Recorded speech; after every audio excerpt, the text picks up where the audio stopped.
All right. Uh, last time, what was it? Last time Fluffy yelled at me for waiting too long all the time, so I decided to just stop waiting so long. I mean, Wait. Were you two talking? Huh? no. No. Oh, oh, I thought like I had like a Was question. it was it you that sighed? That was audible. Oh, I'm sorry. Yeah, no, that was audible. It's fine. It's not like the biggest deal.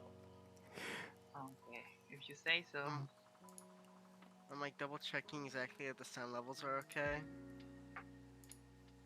All right. Bruh. I think me and Robbie are slightly quiet. Oh, I can turn you up. I don't know why you got turned down. Yeah, This should be good. Yeah, it's just Korea, literally by the littlest amount. What was that, Korea. Robbie? I think you should fix the thing where like your lowest quality is like 720p. Cause Oh, that's how like do I fix that? I I don't remember. shoot. I don't know how to fix that. Like I cannot What, your watch your stream stream. quality? Apparently, like I stream at my lowest quality is 720. You can't Which go is lower than that. So like that'd be bad on like Fluffy's computer. and mine too.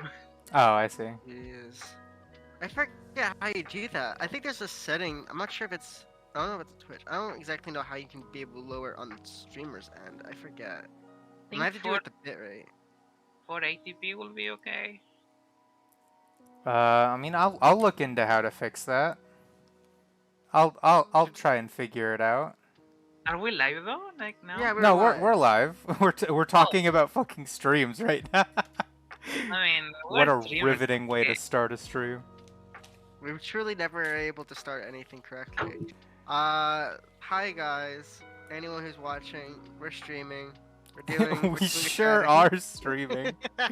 We're doing a chatting stream. Uh, I've got no sleep. oh I'm yeah, gonna be rambling. you were on like 3 hours of sleep or something, right? No, I woke up at 3 a.m. Oh, that was yesterday. it.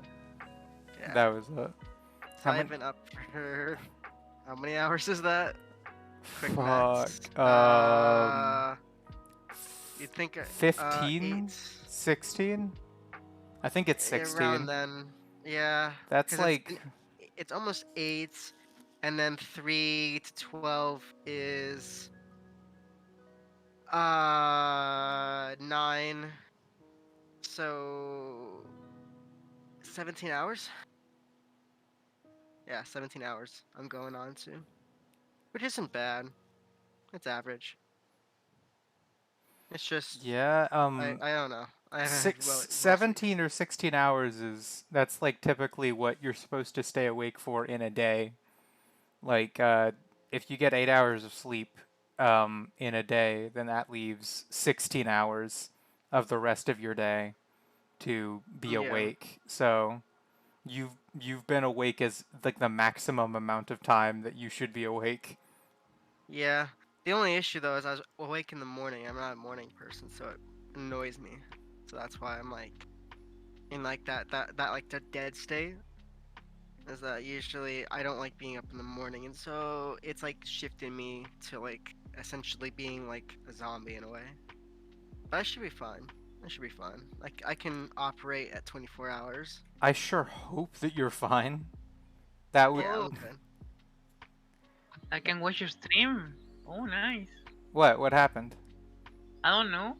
It's just that I can watch your stream now. Is it still at Nice. 720? Yeah, I can watch it. Robbie finally got enough download speed. Okay, the thing is though, why I'm not there? I don't have an That avatar. is true.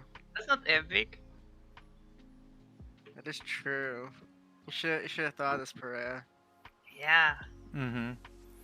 I'm currently looking up how to fucking make it so that you can stream below 720p. Oh. Well, I don't know why, but it's super smooth for me right now. You just randomly start getting a good stream of download. I I have good see. internet, but I don't know. My PC is not good. Well, as long as the problem's fixed, that's all that we need to For happen, now, at least. honestly. Yeah. You were Let's do Oh, this after stream. yeah. You were talking before stream about you two were talking a little bit about when Robbie was gonna debut. I don't know if you oh, wanted to talk about that publicly. I mean, yeah, sure. Like, I don't mind. Uh, everyone expected me to debut this month. Um, I hope I do. Uh, We hope you I do. Do you mean think by is the end of July or by the end of August? by the end of July. I see. Uh, well, if you Yeah. were to debut by the end of this month, then you're running out of time. Not to like. Oh yeah. I have to. I had a problem with my model with the rigging, Uh and huh. I I contacted someone to fix that. I So know that's why exactly what you're talking about. the mouth doesn't move. I was able to rig pretty quickly, but like it's a kind of a hassle, so it it Yeah. it would be easy to run into issues. Mhm. Yeah, rigging is fun. Oh boy. Yeah. Uh, The most sarcastic statement ever said by mankind.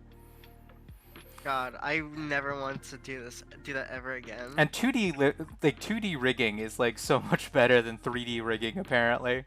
I It's cannot like a mix. imagine. I cannot imagine It's they're what two would have different happened fields. if I had to rig a 3D model. Yeah, they're two different kinds of things you have to do. Bruh. But Mm. hey, we Drama. have to have our 2D supremacy. Oh yeah. Oh yeah. Absolutely. Must. Yeah. 2D We just must allows afford. for 2D just allows for such an artistic difference.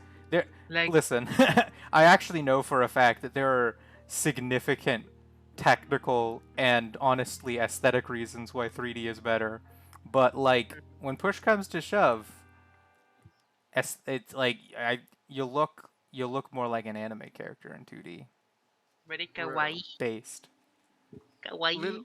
Literally, like, based have you 2D. guys seen Neander's new models? The Both are 3D 2D model, and I both are 2D and 3D. I actually, I'm not even not like actively, but I kind of semi avoided looking at her 3D model just because I never had the time to watch the 3D stream, and when I saw that it was a 3D stream, I was like, eh, I didn't have enough interest to watch it. Yeah, I mean, it doesn't look bad. I think it's an upgrade from a previous one, but at the same time, it's just like it's just that jarring feeling of like I a don't know. 3D character. I I don't don't know. necessarily know what it looks. I mean, yeah, anime fans get that a lot because anytime a or an anime comes out with like 3D animation, that if you read the comments, I have never seen people be more visceral. I And By mean, 3D. they look bad. To be fair. I mean, like Berserk is an exception. All 3D animes get treated like they're a berserk.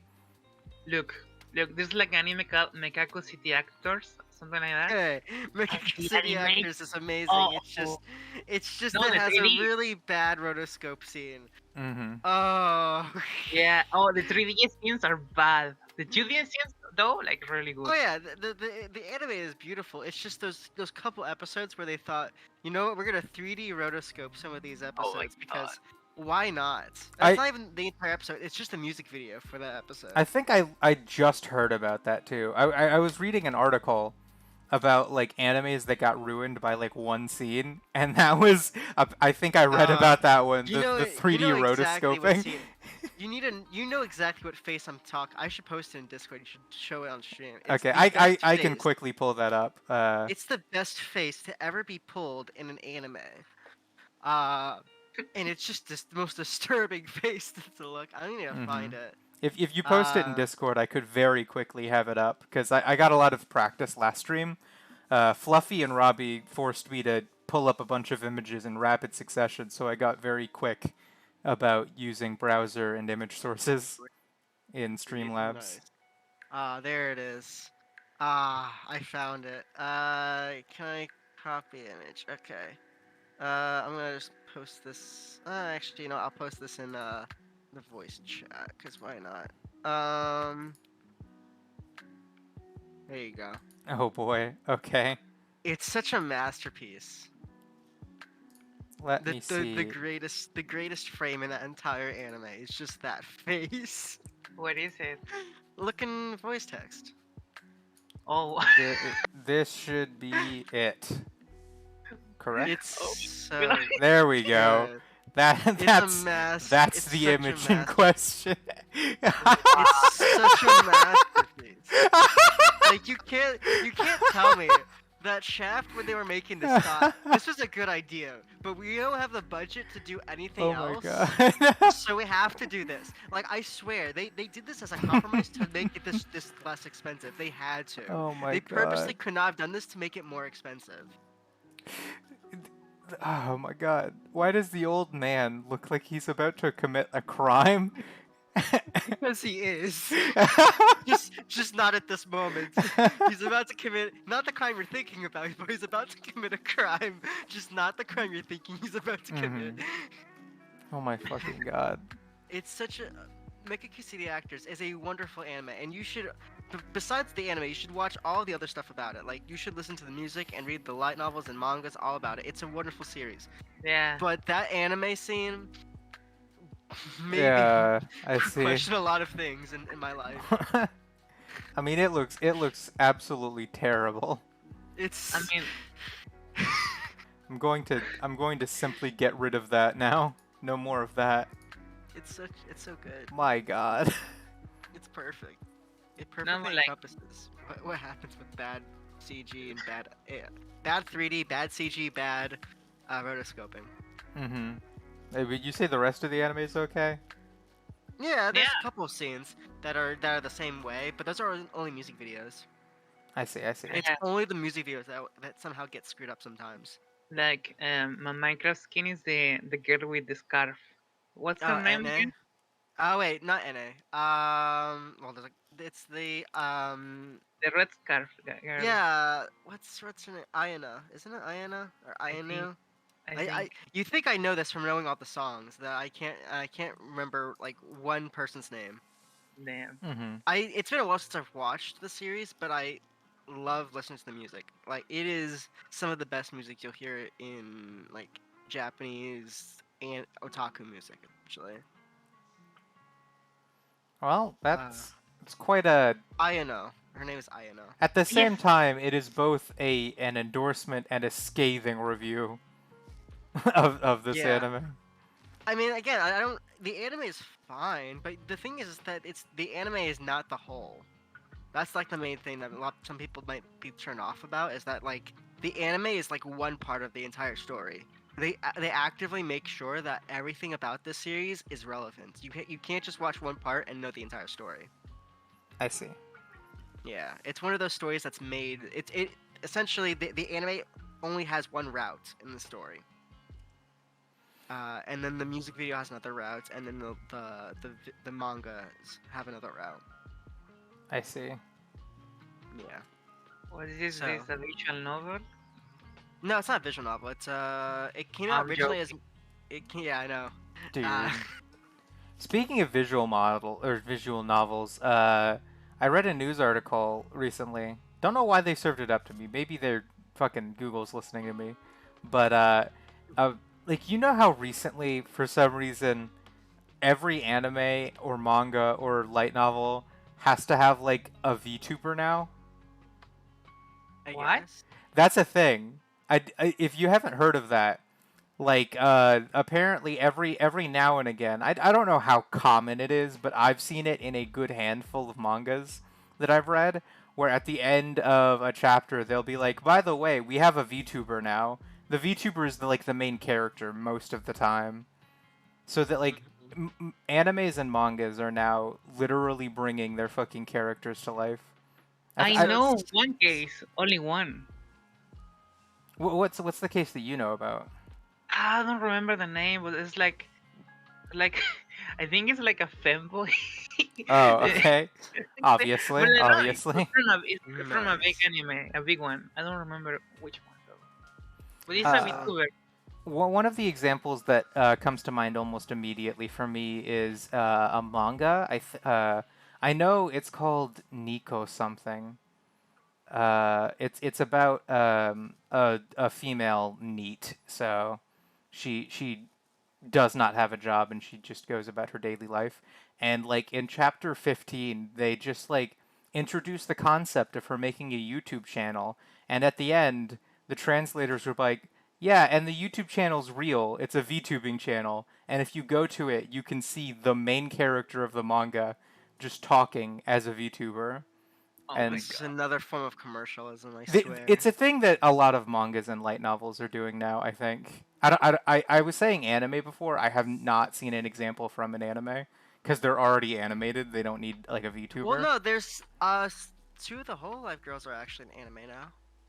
What? Yeah, Matsuri and Oh, Fubuki are you? showed up in an Yes, anime in episode. the detective is already dead. Yeah, I saw Yeah. that cameo, and I was like, Mm-hmm. what the fuck? Why is I Matsuri know. here? Well, Why is And Matsuri Matsuri and and Fubuki? Fubuki. there's They also Like, like damn. a cameo from Pecora. that Pecora. yes, Yeah, an you're right. imitation of Pecora showed up Yeah. in Dungeon, didn't it? It's pretty much about How to pick up Pecora. girls in a dungeon. I don't Yeah. know the actual English name of that series.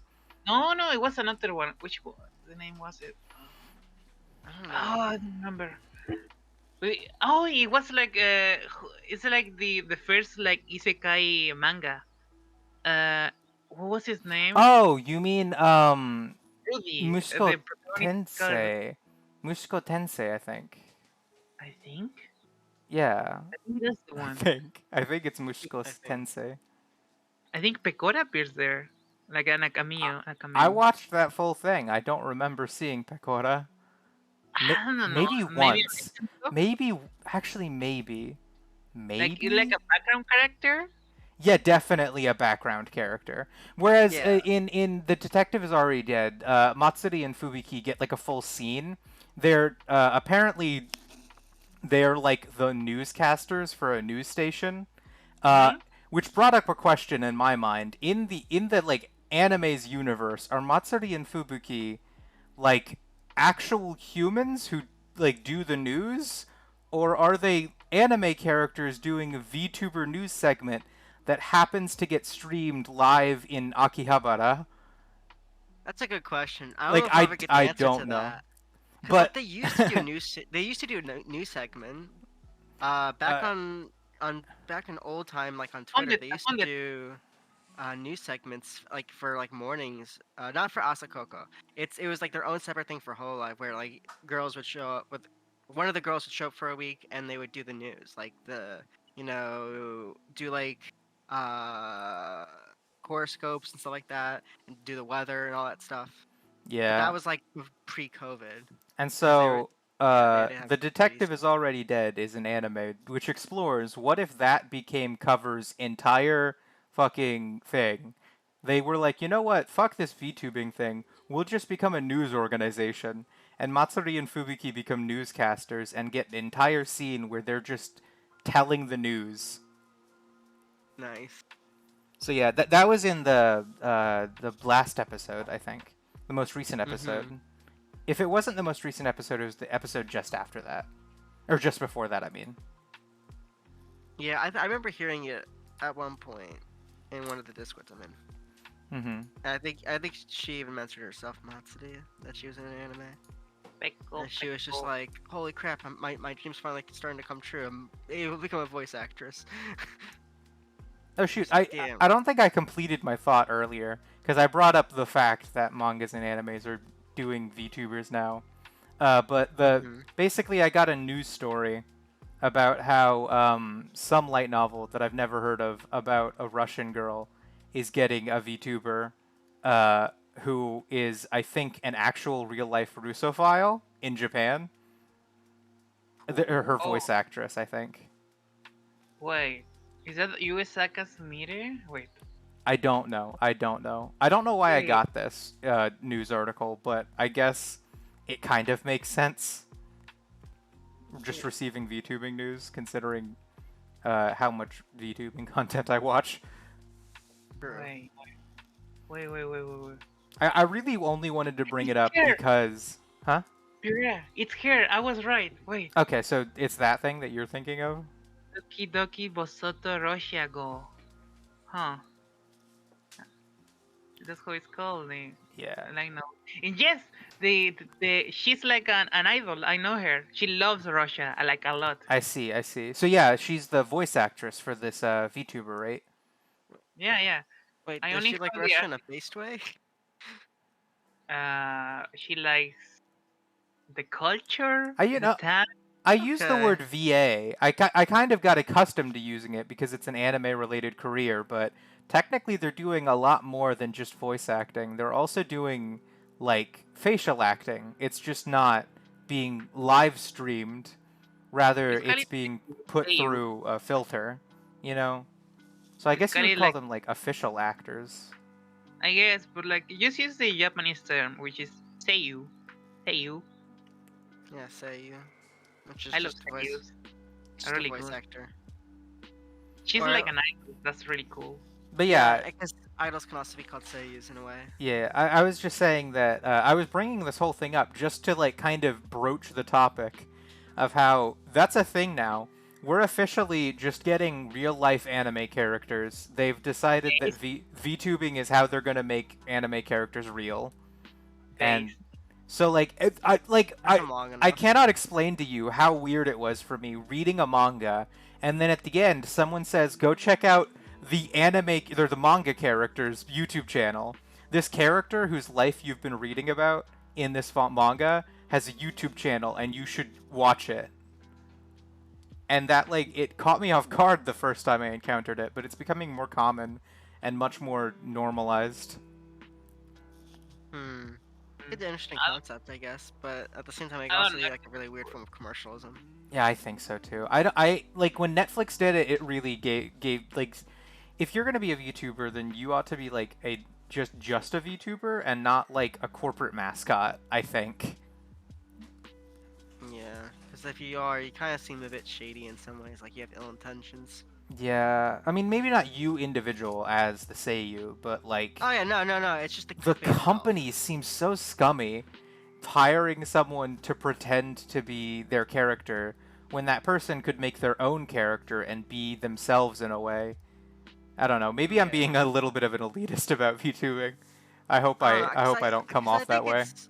I mean, I think as like leftists, we have to understand that corporations are inherently bad. Like we don't support like Cover or Whole Life as a company, but we support the Seiyu, the actual VTubers there because we like them, but not the company that's behind them because they, they do shady company stuff. So Yeah, yeah. I I just feel like there's I nothing that's wrong about that kind of like if it's like something that's backed by Netflix, then yeah, it's probably something that's a bit shady going on. Like there's a form of mhm. corporatism and commercialism that's going on. Yeah, I definitely really don't like it when it's a company mascot VTuber. I'm a little bit on the fence about manga character VTubers because technically that also comes from like companies like Jump, but Yeah, it feels a little bit different than a corporate mascot VTuber, just making the character come to life.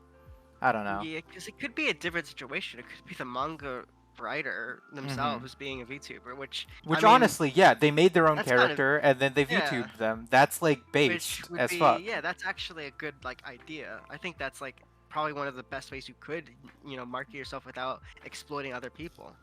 Yeah. Okay, so if it becomes like a company mascot, that's always bad. But if it's just a character that also exists in other media, then I feel like you could make a good argument for that not being scummy. Yeah, that's fair. Ethic. I just think it's interesting that we've hit the cultural milestone now where VTubing is like such a monolith since 2020, especially when it became popular here in America due to EN, Hololive EN. That now in Japan, every single manga has at least some soft expectation that they might have a VTuber. Yeah, it's always interesting to think about that. It's I don't know. I always kind of think of it as like this weird like system, not system, situation that happened from like VTubing and how it became popular in such a random, like almost random, but kind of like you can kind of see what happened to make it so popular. Mm-hmm. Like I mean, especially, the intersection of Hololive EN coming into existence at the same time as a global pandemic forced people to sit inside. Well, it wasn't even just that. It was like the first big boom for VTubers, which was right when COVID happened, like before Mm-hmm. EN was even a thing. That's when the biggest search for the Japanese members of Hololive became so big. That's how I see. Korone got to. That's how both Korone and Fubuki got to millions of subscribers. I guess people Around the same I time guess that EN people came in out. America really liked the idea of VTubers, but never really kept up with it after Kizuna Ai. Kizuna Ai was such Yeah, like Kisen I an was. event in history, and like in America, even though like it was much more so in Japan, in America, Kizuna Ai's existence sent a shockwave that immediately flatlined up until 2020 when interest in VTubing soared again. Yeah, I mean, it was. I mean, a lot of stuff with Keys and I was kind of a hectic thing because, like, halfway through it, it was a whole situation with the voice actress behind Keys and I being forced to leave, or at least being looked at as if she was being forced to leave, so that they can have replacements for her, which was kind of like the first situation of like, oh, is our VTubers gonna be like replaceable kind of thing, which I Yeah. guess would have turned off a lot of people from VTubing. Isn't But Kizuna then Ai, doesn't she have like 4 VAs now? And yeah, what type of content you get depends on which VA yeah. is So doing it. it's based partially on I think the main Japanese one, the gaming, the Chinese. I'm not sure if it's English. I don't think it's an English variant. I'm not sure. There might be an English variant. I know There's for a I know there's, fact there's the three definitely. I've heard from Kizuna Ai fans that the original Kizuna Ai is now relegated exclusively to music videos. I think. I'm not 100% sure right now. I think for a while, yeah. I see. I see. So that changed. I'm not sure at the moment because I know that Oh my she does her God. own things now. She does like her own stuff. I see. I see. But yeah, so I mean that's just Update itself. Update's always been like a really weird, shady company. Mm-hmm. But yeah, then after that, Niji Sanji came out, which was kind of like the first like big boom that like it was like that like growing sense of like VTubers. Cause like the difference between like Niji Sanji and like all the other ones is that like Niji Sanji just has like continuously growing VTubing sphere I that see. just like every couple days there's honestly like a new one. It's Really? insane. I, It's not I actually every couple I days, don't I but don't they keep they up with gain Niji so Sanji that fast. much. I'll say this. I don't actually keep up with Niji Sanji, but I hear uh at least every once in a while when they get a new VTuber. And I also heard that because of how often they get new VTubers, they may have potentially dried up the EN market for experienced VTubers. Yeah, it's kind of like this weird situation where it's like it's almost oversaturated for them. It's one of the reasons why I'm unable to really watch a lot of the Ninja Sanshi VTubers because there's just so many. There's no way you can pick one because there's just so many. And if you just pick one, you're missing out on like 50 other ones that are in the same circle.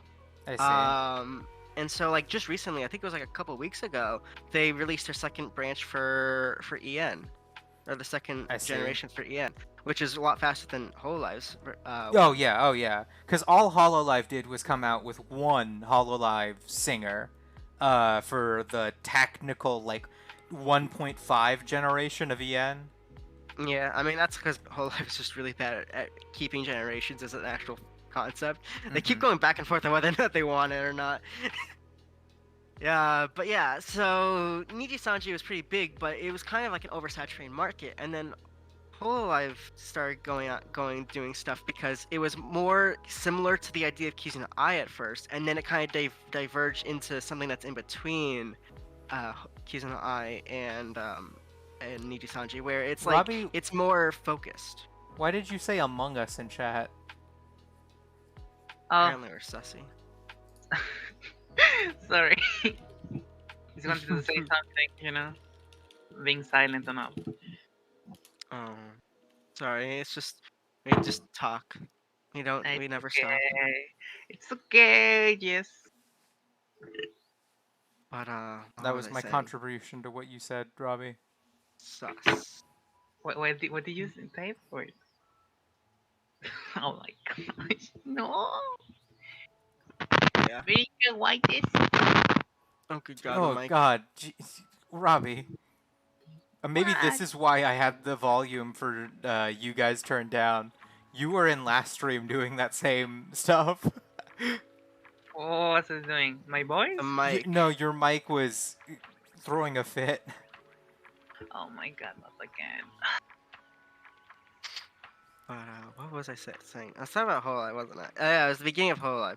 The beginning of Mhm. Hololive was extremely slow. It was so slow. They only had two VTubers for a while because that was Soda and Roboco.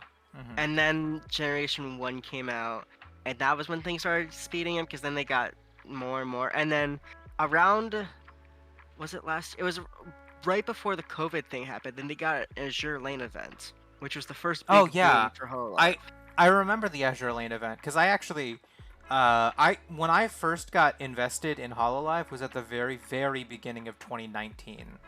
So Hmm. I actually remember seeing videos about the Azure Lane event. Don't you mean 2020? No, I mean I got into it in 2019. And, Oh, okay. So you were there really early. relatively early. That was around the time that Gen 3 first debuted, right?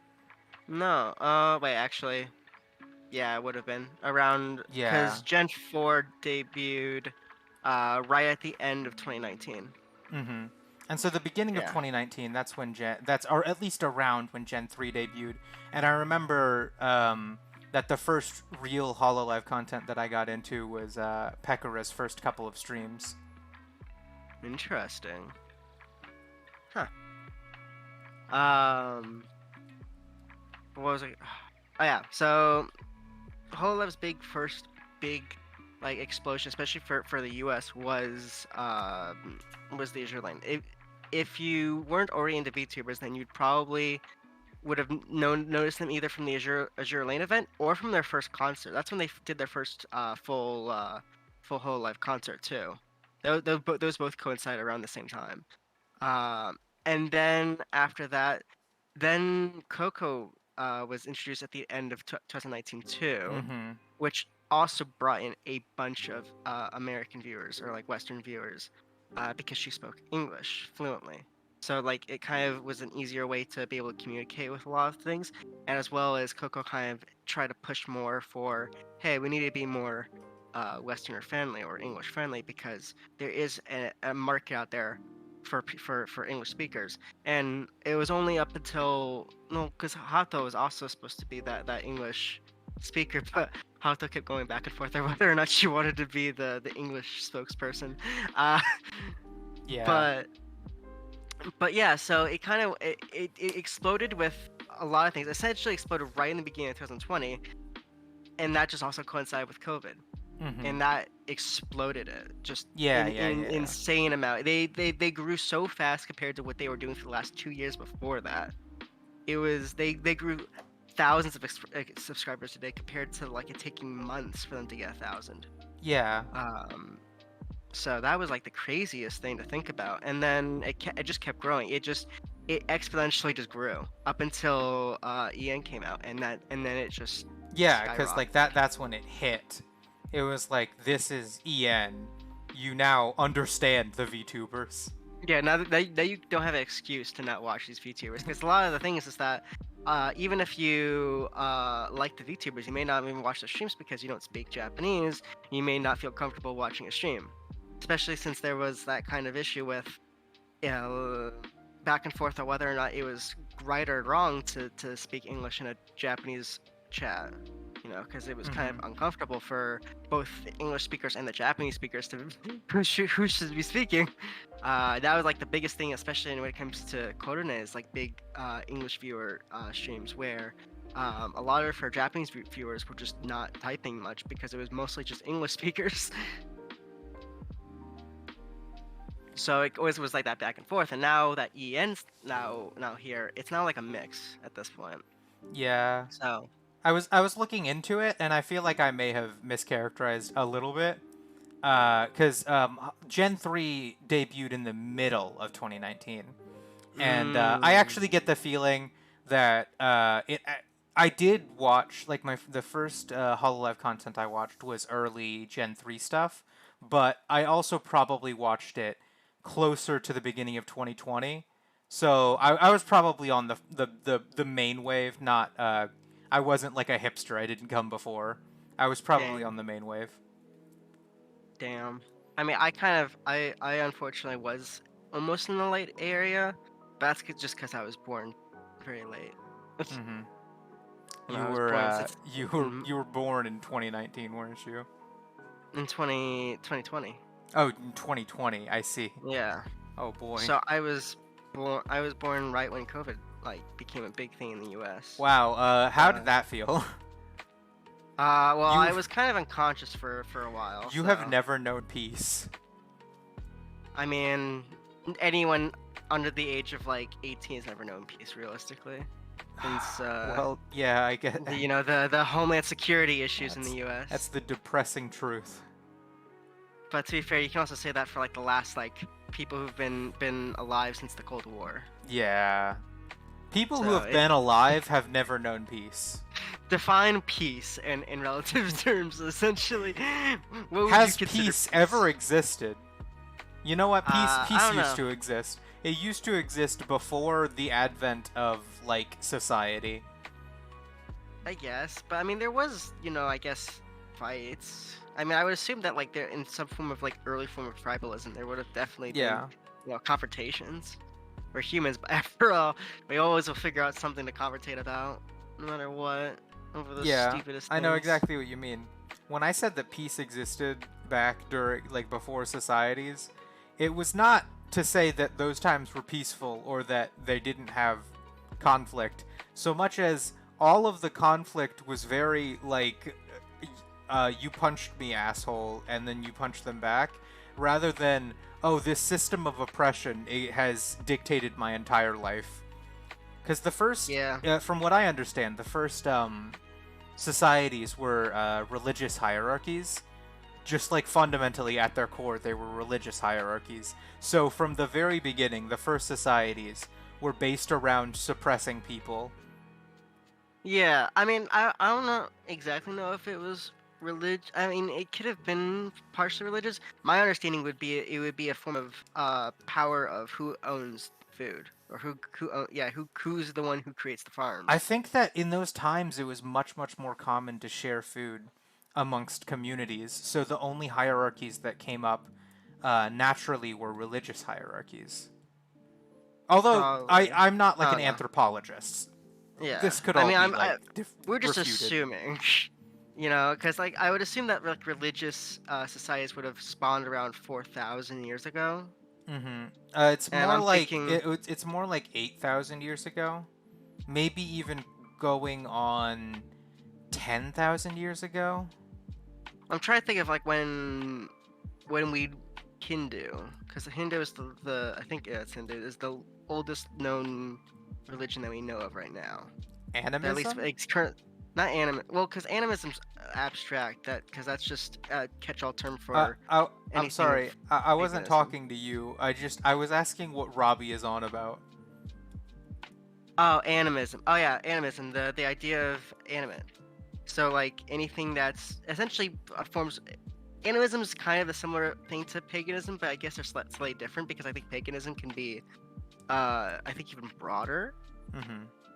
But animism is typically to the idea of like animate objects. So like living, like you worship, the living things around you. Like, you worship the moose because it's a sign of fertility or something like that. 100% different from animeism. Yeah, it's very different. Uh, I was gonna say, animeism is based. No, it actually tends to not be because yeah, very much. because of Uh, far right. but yeah, so yeah, animism I think is they're similar to paganism, slightly different. I think because of general meaning, because I think paganism can refer to other things that are not animate. Because Mm-hmm. animism I think physically it has to revolve around animacy. I see. I see. At least from what I would assume. I'm not 100% sure on that, but that's from what I would think of. Okay. So What? I How, don't know, because it would be. Wait, what? I was just saying, how did this conversation start? because We're I talking was about early societies and religious yeah, societies. yeah, yeah, yeah. I was 'Cause, saying, like, I was basically just saying that from what I understand, the first societies were religious hierarchies. it's because I'm just trying to think of like I can there generally be like a well because there it can be, but I'm trying to think of like a system that's like paganist or like animist that would be hierarchical or in nature. Because I could definitely think of like situations where there could be, but I think that's when the church or what the religion becomes centralized. Well, that's what I'm talking about. The religious hierarchies were most of the time administered by what could be called a church. Um, the ones that come to mind were some early religious hierarchies, like I think it starts with a Z. There was a type of settlement. Zapotek, Maybe it was a type of settlement in Mesopotamia. It was a Zapotek. Zoroastrianism. Yeah, because Oh wait, wait, no, that wait. was the religion. Oh wait, no, no, no, no, no, no, no, no, no. What? Zapotek is in Mesoamerica. Never mind. Oh, I don't know anything about Yeah, that. but Zoroastrians Is it like is a the first ziggurat? It's the first monotheistic religion, Is at least that we Is know it a of. ziggurat? Is ziggurat the right Ziggurat? word? Let me look I up don't know. ziggurat. But yeah, Look no, up a- I don't know exactly what they're called, but they're Mesopotamian, very early civilizations, very small city states. Effectively, they were just city states. But the whole point is that they were centered around a church, and the church would administer to commoners. And Well, yeah, yeah, but but those Zoroastrian's relatively newer compared to a lot of older ones. what do you mean Well, by older Zoroastrianism ones? was like the ones that are not polytheist or the ones that are polytheistic.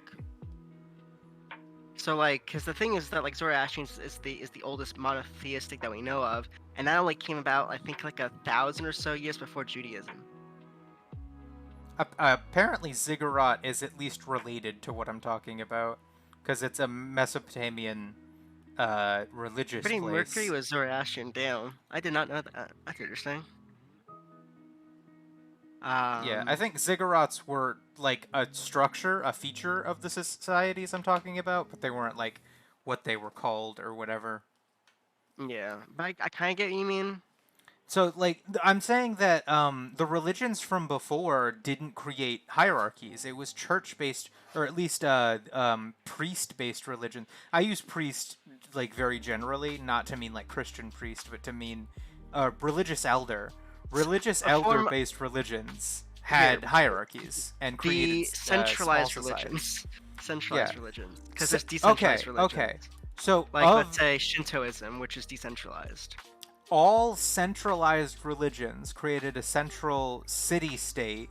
Well, I shouldn't say all, but like the first societies. A central Yeah.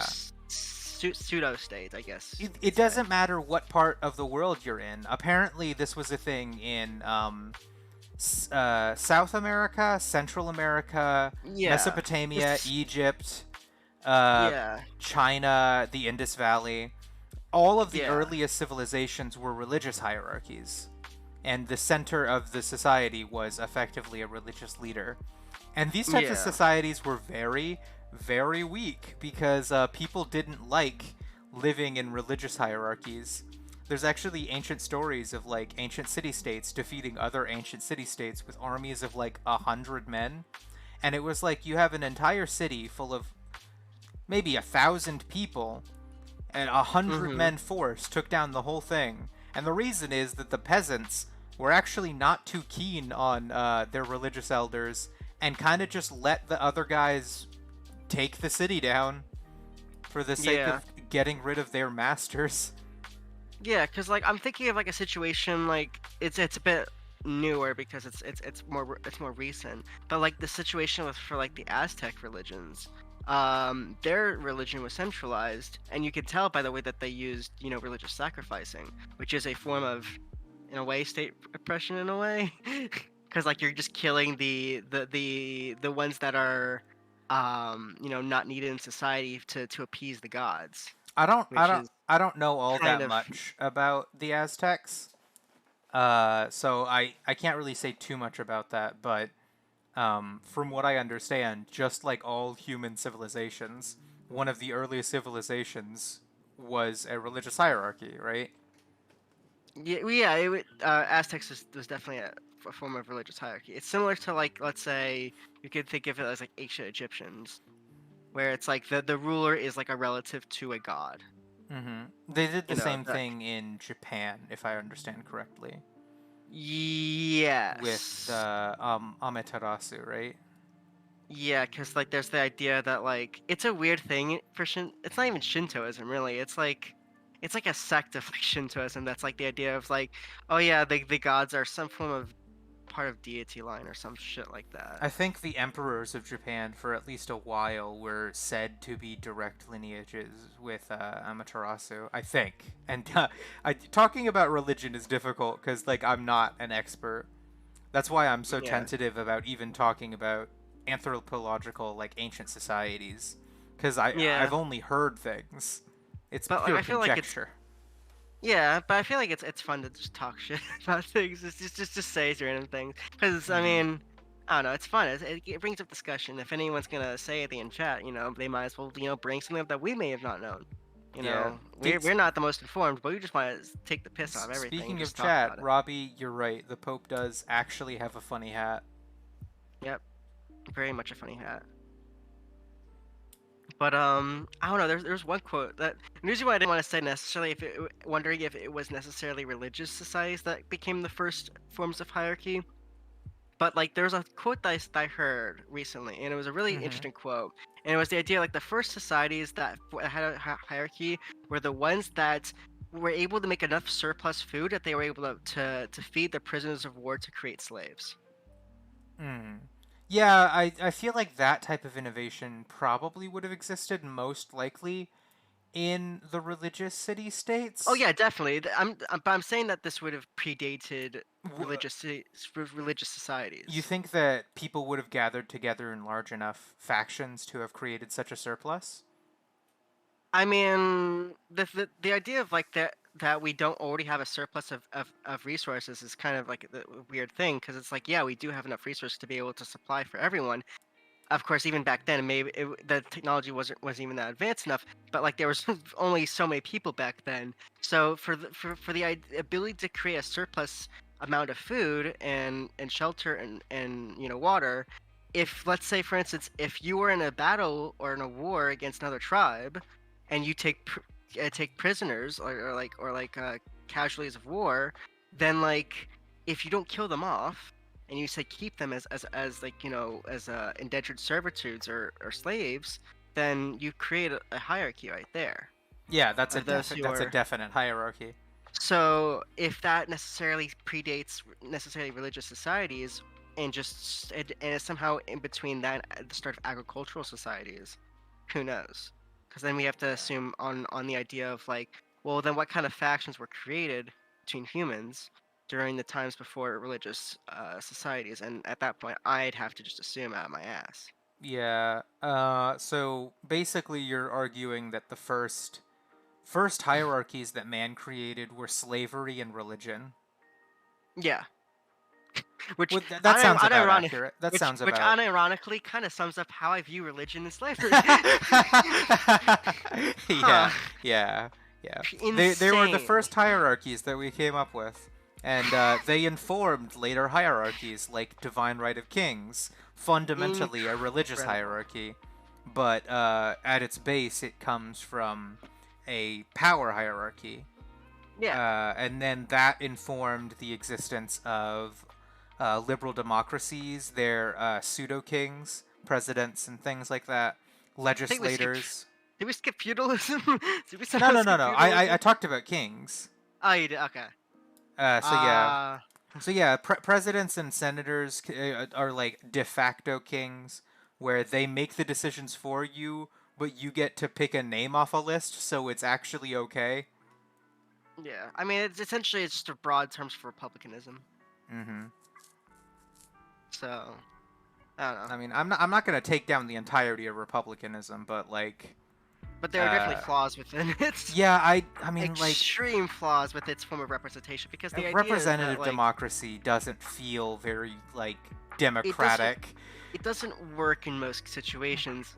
because the idea is that you're not actually representing the entire whole, you're actually just representing the majority, Mm-hmm. ultimately.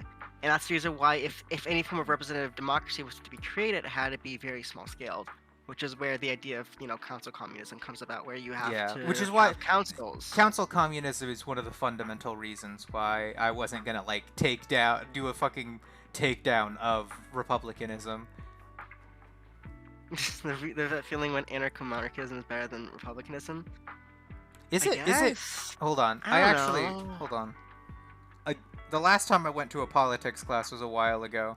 Republicanism does describe just the state of government in which representatives dictate, correct?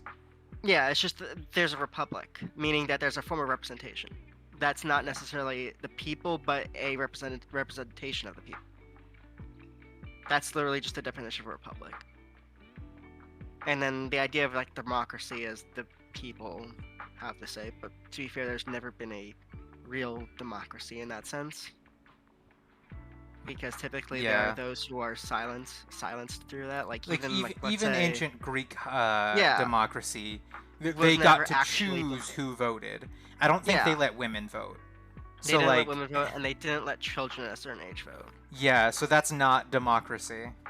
Yeah, it's not actual. It's I mean, it's democracy back then, but it's not democracy. in People are out actual here current constantly terms. saying like real communism has never been tried, and based true, but like real It's true. democracy has never been tried, not Exactly. even once. Yeah, define me. That's I guess- that, if anyone ever says to you the U.S. defines democracy as the most democratic nation in the world, can tell them. Does it really? Do you think it actually? Do you feel like you actually have representation within your ability to inform or to have some form of like control over the government? Then Mhm. no. Therefore, your argument's invalid. Yeah, I was just gonna say that some people actually think that those two statements are kind of the same side, same coin, or whatever I was trying to say. Basically, the same statement, saying no real communism has been tried and no real democracy has been tried because the only state of government that functionally allows for true democracy would be technically, wouldn't it be anarchism? But Well, yeah, because communism is effectively indistinguishable from yeah. anarchism. Yeah, a Yeah, true both of communist them- society would be indistinguishable from anarchism. Yeah, and the idea of like, okay, we should probably say before saying anything to make things. The idea of having communism actually be like a thing is that it's never been able to stay alive because of capitalist Yeah, forces consistently destroying You them. cannot, technically speaking, you cannot transition to communism with capitalist nations still threatening you, because Yeah, like, there's- Like, because we can talk about Catalonia, which did have a anarchist time period where it was anarchist, but the issue is that immediately got toppled by the fascists within like a little time. Which yes, it did work during that time, but at the moment it's currently not because Catalonia is being suppressed by the state of Spain. yeah. I was basically just saying, like, the capitalist nations don't give you enough time to do any sort of transition. You create a socialist government and you either disappear or spend the entire rest of your existence just trying to live. And so you don't get time to try and make transitions. Yeah. So it's typical. It's you either have it's just a you're screwed. Yeah. The only thing Yeah. like you could possibly do at the moment is become a dictator of the proletariat, and at this point, all forms of dictator proletariats are just deteriorated forms of it because they have to accept capitalistic principles. Because the U.S. at the moment is forcing that because of embargoes and yada yada yada and yada yada.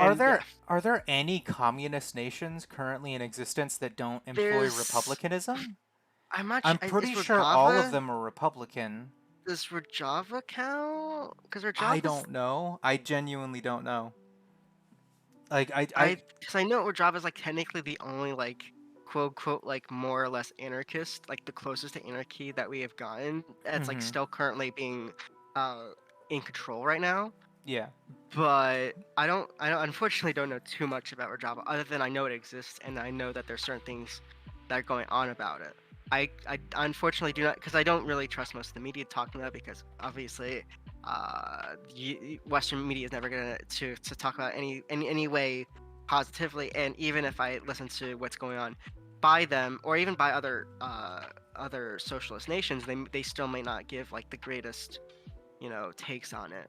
Yeah. And then It's even getting news on it is even difficult because it's so I censored. I legitimately struggle to think of a nation in current existence that does not employ republicanism.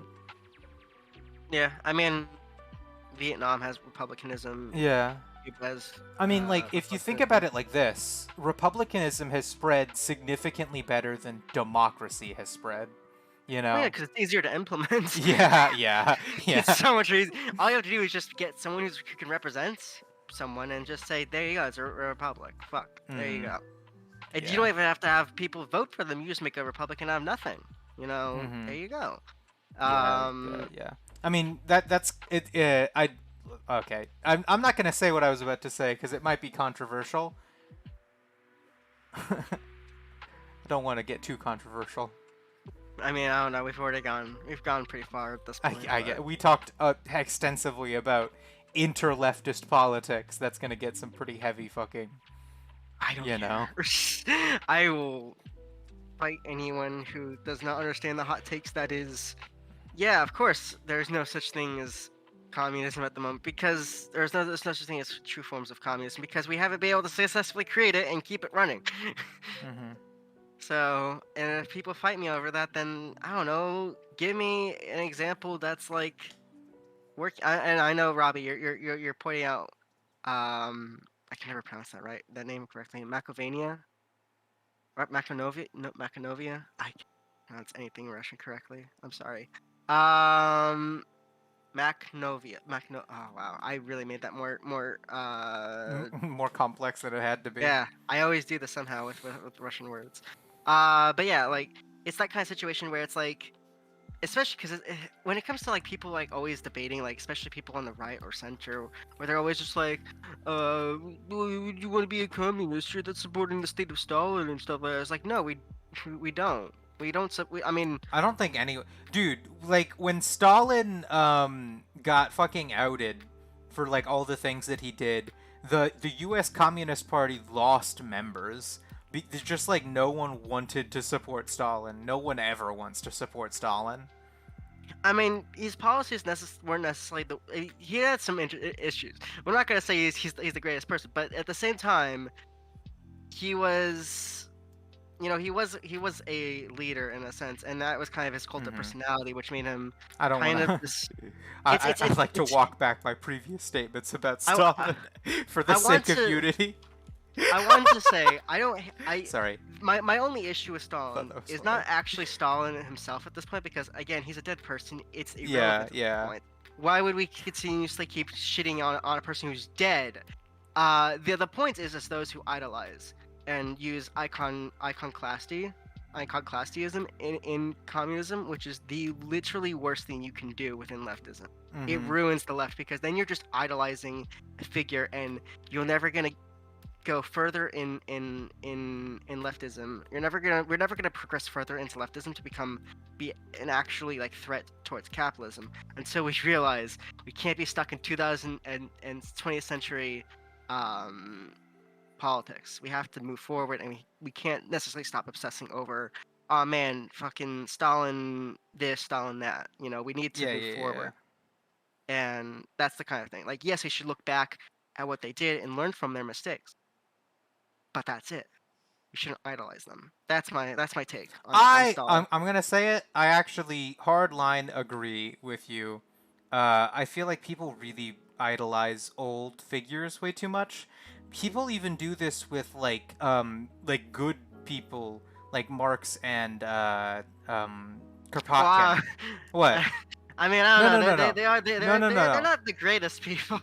Well, yeah, you're right. Marx was apparently anti-Semitic in probably the worst possible way, and I think he had critiques of feminism.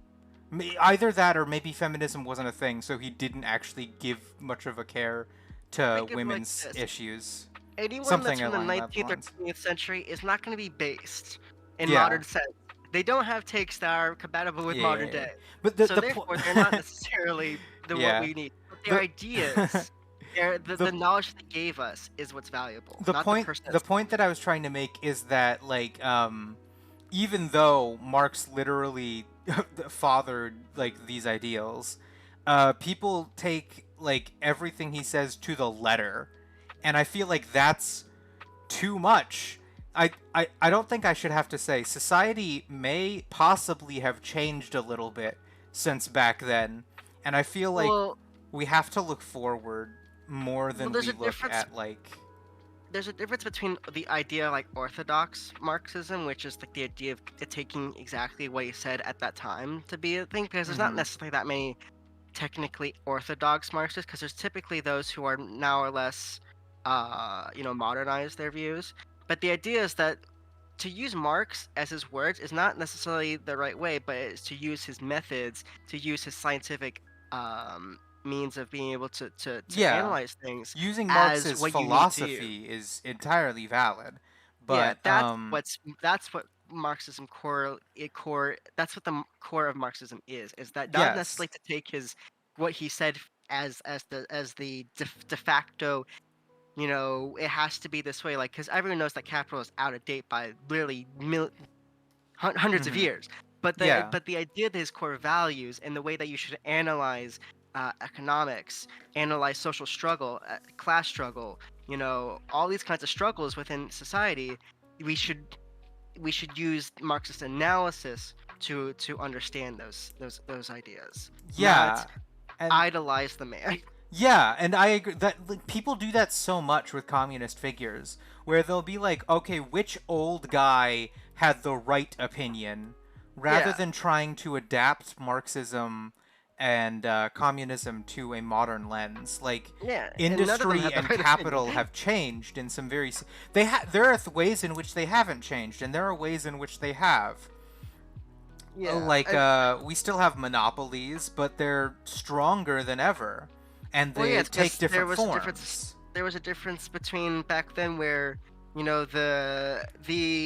the bourgeoisie were, they owned the means by, controlling the workers. But today it's not necessarily the same. There's now corporations, there's stock Mm-hmm. exchanges, Yeah. it's much more different than what it is back then. But that doesn't necessarily mean that what Marx said is irrelevant. It's just that we have to understand what he means by how does this relation change now in a modern sense. Mm-hmm. It's okay. I'm not sure if you watched the video that I sent you. I want to Oh discuss this. shit! I'm You sorry. never did. I was watching an ARG. I forgot to watch that video. God damn it! It perfectly explains why this is something that should be understood, and the idea of like people should not necessarily take what Marx had said word by word necessarily, but take it in instead that obviously politics and society and things have the economy has changed. Back when Marx was around, capitalism was grow. It was in its first growing stage because of industrialism. Now we are in late stage capitalism, which capitalism is very different. And essentially, the video goes more into detail. I should probably source this because I feel like bad if we're talking Yeah. about a video that we haven't said. It's Zexi's recent video called "Class Struggle in the State: Marx in Minutes." I'm gonna put it in chat because it's good. I think everyone should watch it because it's a really good analysis of what Marxism truly is, in the sense that we think of like things as like class as being outdated terms, or at least in the Marxist sense. But realistically, it's because Marx used class in a means that isn't necessarily used in modern day. Like you think of class, you think of like, oh yeah, there's the middle class, there's the low class, there's the high class. But that's not what Marx ever thought of as class, at least in his Marxist interpretation. And Yeah. that class Marxism is is more about the owning class and the working class. yeah, there's the bourgeoisie and the proletariat. But the idea of it is that Marxism doesn't necessarily distinguish that there's only two classes. He believes that there's other classes, but the idea is that it ultimately becomes class struggle that is the Yeah, issue. The it's idea about that the is dialectics and how the groups have fundamentally different interests and they yeah, work towards different that's goals. the idea. That's the exact idea is that class in Marxist terms is not defined by necessarily what we consider class today, or what are those who own the means of production, those who create the means of production, but it's actually their class interest. Mm-hmm. Because Yeah, classes are the thing- characterized by their because interests. here's the thing, like, is that idea of like, oh, but I'm a YouTuber, what class do I fall into? You know, do Yeah. I am I creating my own meaning? Like it's not obviously that kind of clear cut, and that's that kind of idea that like ultimately that's not what Marx was going for. The idea of Marx was here's the class interest. Are you Yes. someone who wants to under capitalism create the most value with the least amount of work, or uh the other way around? My mind shut off while I was trying to say that. The, I, But you get it, what I mean. yeah, and it's even more so than that. It's about what you're like, maybe not what you personally want, but rather what your interests are, what would benefit you the most. So like Yeah. to delineate between capitalist and working class, it doesn't actually matter if you work. What matters is that if you own for a living, then you have more in common with other people who own for a living. And if you do not own for a living, then you will always have more in common and more similar interests to those who work for a living than you will ever to the people that own for a living. Well, yeah, because it kind of comes down to like the idea of like, oh, well, what am I? Am I bourgeoisie or am I a proletariat? And there's a thing that I think I even in this video he points out to something that ContraPoint said, and it was the point that she said at one point. It was like, it was the same point that I mentioned before. I was like, well, I'm in so what am I in? Like, and I think the appropriate response to that would be like, it depends on what your interests are. Who do you see yourself as? Do you see yourself as a proletariat who wants to do the least amount of work for the most amount of pay, or do you see yourself as the bourgeois who wants the other way around? My mind shut off. Well, every time I say one way, I always my mind just shuts off the other way. Mm-hmm.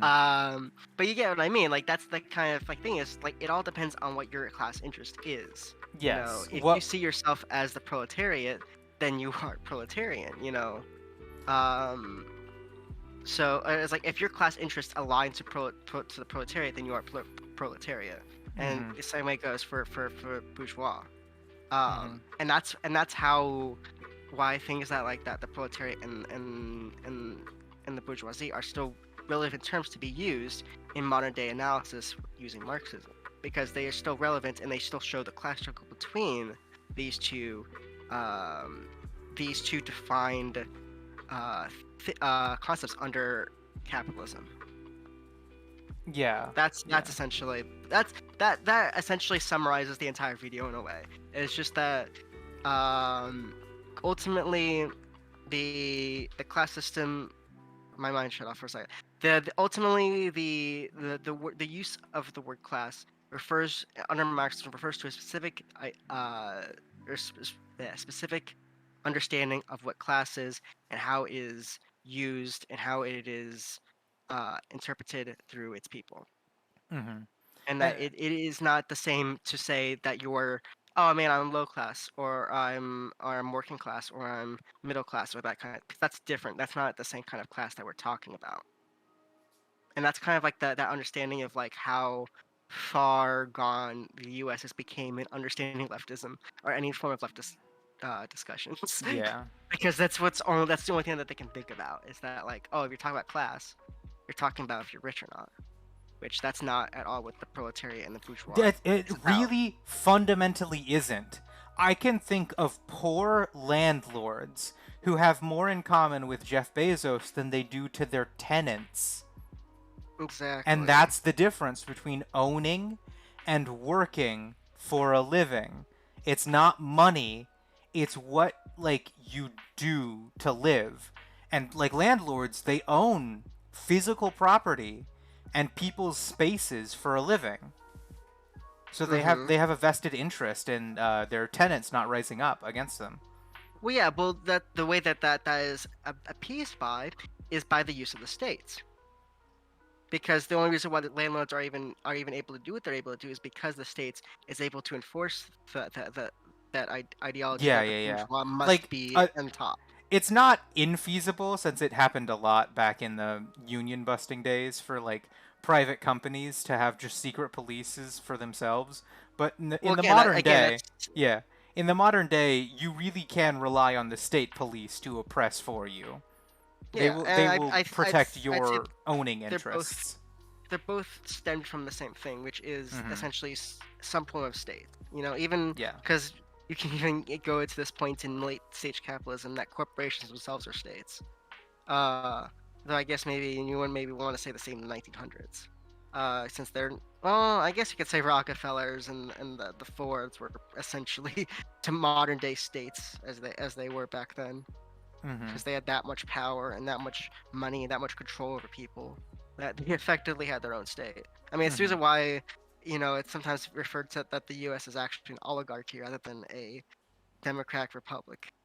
You Mhm. know, because technically it's the corporations that really control than the actual states in some cases. Yeah. But it just depends on exactly what you're referring to as who has control, like control of what, because I would say like the in the U.S. I'd say it's probably the oligarchy that has control of the media and the ideology that surrounds the U.S. compared to the state, which has more control over the police and the military and funding. Mhm. But again, I feel like I've just derailed into heavy rambling. Yeah, because like way before, what I was really talking about was the evolution of communism and Marxism, and how I feel like even today there are still too many people who will read like a book written by a previous communist and then try to make that reality. Like, d- Yeah, just to it's put it kind of into weird. perspective, like Maoism was designed for China in that very specific time period. It would not work necessarily for any other nation or any other time period because it's made Yeah, for the people in that. And like, people will try to realize past communist ideals. That's not how communism worked even back then. The reason they wrote those books is because they fundamentally understood they were dealing with a completely different material condition. And to this yeah, day, we have different material conditions, but we're not writing books, we're reading them. And I think that's the difference. I wish we would have a more personalized approach to this sort of thing, one that takes into account the actual material conditions of modern life and how they differ from the material conditions of like feudal Russia. You know what I mean? yeah. Because like that is kind of like the understanding of like where Leninism kind of comes from, like, or essentially. And the broad spectrum of what Marxist-Leninism technically is that it is a response to uh, Tsardom in Russia, and that it ultimately was a means of being able to do that. To be able to take control over what happened under the past serfdom of Russia. Same thing with Mao, in the sense that it was Maoism was made to be able to get out of the kind of feudal sense. I mean, it's kind of weird for China. China was If a mix of if I everything. remember correctly, fuck. I I know very little about Chinese history, but I remember that they were trying to bring down, I believe, a monarchy, but at the same time they were also fighting fascists. And I Yeah, feel they like had a that weird was issue. yes, they were They fighting had a fascists at the There was a time. crazy stuff going on with Mhm. the Chinese Republic. Yeah, the Chinese Republic. Yeah. Um, The but like fascists it's a got put onto an island and then that island slowly stopped being quite so fascist. and that's how we have modern day Taiwan Yeah. or Chinese Taipei if you get offended by that. Um, Oh boy, but you yeah, said the political no-no word. Get ready to get cocoed. I'm gonna get Coco guy. Let's My God, I go. still think that the way people blame Coco stopped. I'm stopped. I still think the way that people treated like the Coco situation was so honestly racist. They were just like, "Oh, this is all China's fault. I hate Chinese people." And I'm over here like, It's such a "What the weird. fuck, dude? I What mean, the fuck?" you have to understand that like at the moment it's such a anti-China. It's anti-China propaganda created by the West. It is ultimately from Western fans, those who are American, those who are, come from nations Mhm. who openly express opposition against China. and Yeah. that's the reason why it's became such a widespread thing. And it goes back and forth as well because then there's then there's the Chinese nationalists that go back and forth with them too. But like those are not necessarily the same spectrum because like Mhm. Chinese nationalists don't necessarily speak for all Chinese people. They're the ones that take essentially they're the same aspect of like what American patriotism is. You Mhm. know that's the kind of like that's the same like the same spectrum as it. They're both the same thing. They're just supporting this different nations. Mhm. Yeah, I should have honestly just said Formosa because pissed off everyone. Um, Robbie's been doing nothing but controversial takes. I don't think I've read it out before, but that feel when anarcho-monarchism is better than republicanism. I read that out. Oh, well, you read that. Okay. Okay. Yeah, Just like but we're not gonna talk about what's it called? I always forget what it's called in North Korea. Juche. Juche, which Yeah. every time someone always says like, oh, but it's not necessarily communal monarchism. I'm like, it kinda is in a way. It's just not in the same definition of what monarchism is because it's slightly different. Because they technically can vote someone else in, but it just so happens that's always the ruling family, the same ruling family that gets elected. Um, I feel like we've canceled ourselves too much within the leftist community by this point. I think that's an accomplishment. We've turned truly off an accomplishment. so many different people. I feel like, It's okay. so maybe we'll move on to a different topic. Let's talk about anime again. 'Cause Anime we didn't again. talk about it. We didn't talk about it last week because I wanted to be there, but I wasn't there, or at Mhm. least for most of it, and so I felt bad about it. Why'd you feel But bad? because I wanted to talk about something that because remember I mentioned last time that I was actually watching seasonal anime. Yeah. Oh, yeah. And you said that you had one that you wanted to talk about. Yeah, because I wanted to talk a little bit more about it and why I love it so weirdly. I don't know why I love this series Mhm. to a weird degree. I wouldn't say weird. It's more of a I just have an extreme fondness for it. Even though there's parts about it that are technically not necessarily the greatest, I just can't look past it and say, I still like it. I mean, that's you my know, entire relationship with anime, honestly. exactly.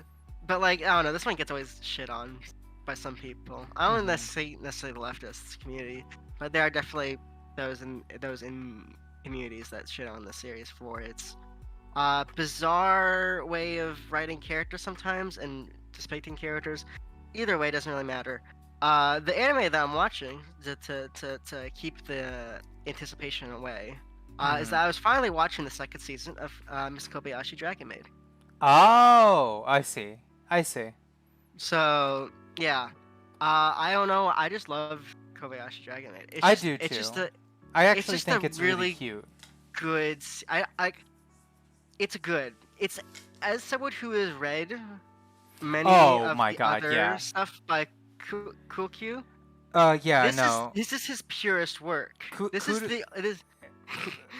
Kudo Sensei is, at least at one point in my life, was my favorite manga author. Kind of specifically because of Ojojo, Oh yeah. which That's the is, second cleanest it's series. like, dude, the character development in Ojojo, I don't know how many Joes are in it, to be honest. Jojo.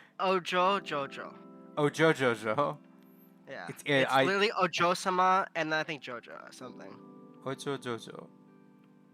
Okay. Yeah. But yeah, no. The character development is so subtle, but so interesting. People will Mhm. change, but never in spectacular ways. It's always a little bit each time. It feels like time is progressing in real time. People are changing at a reasonable pace. And Yeah. that really caught me off guard when I first read it in He's a really good good way. at doing that in certain series. Like he's really good at doing that in Kobayashi Dragon Maid Mm-hmm. because every character kind of starts off really like Yeah. not necessarily bad, but like they don't really have much to them, and then over time they kind of grow as characters. Like they grow more and more, and it's kind of interesting, especially with second season where the tone of it is far more different than first season.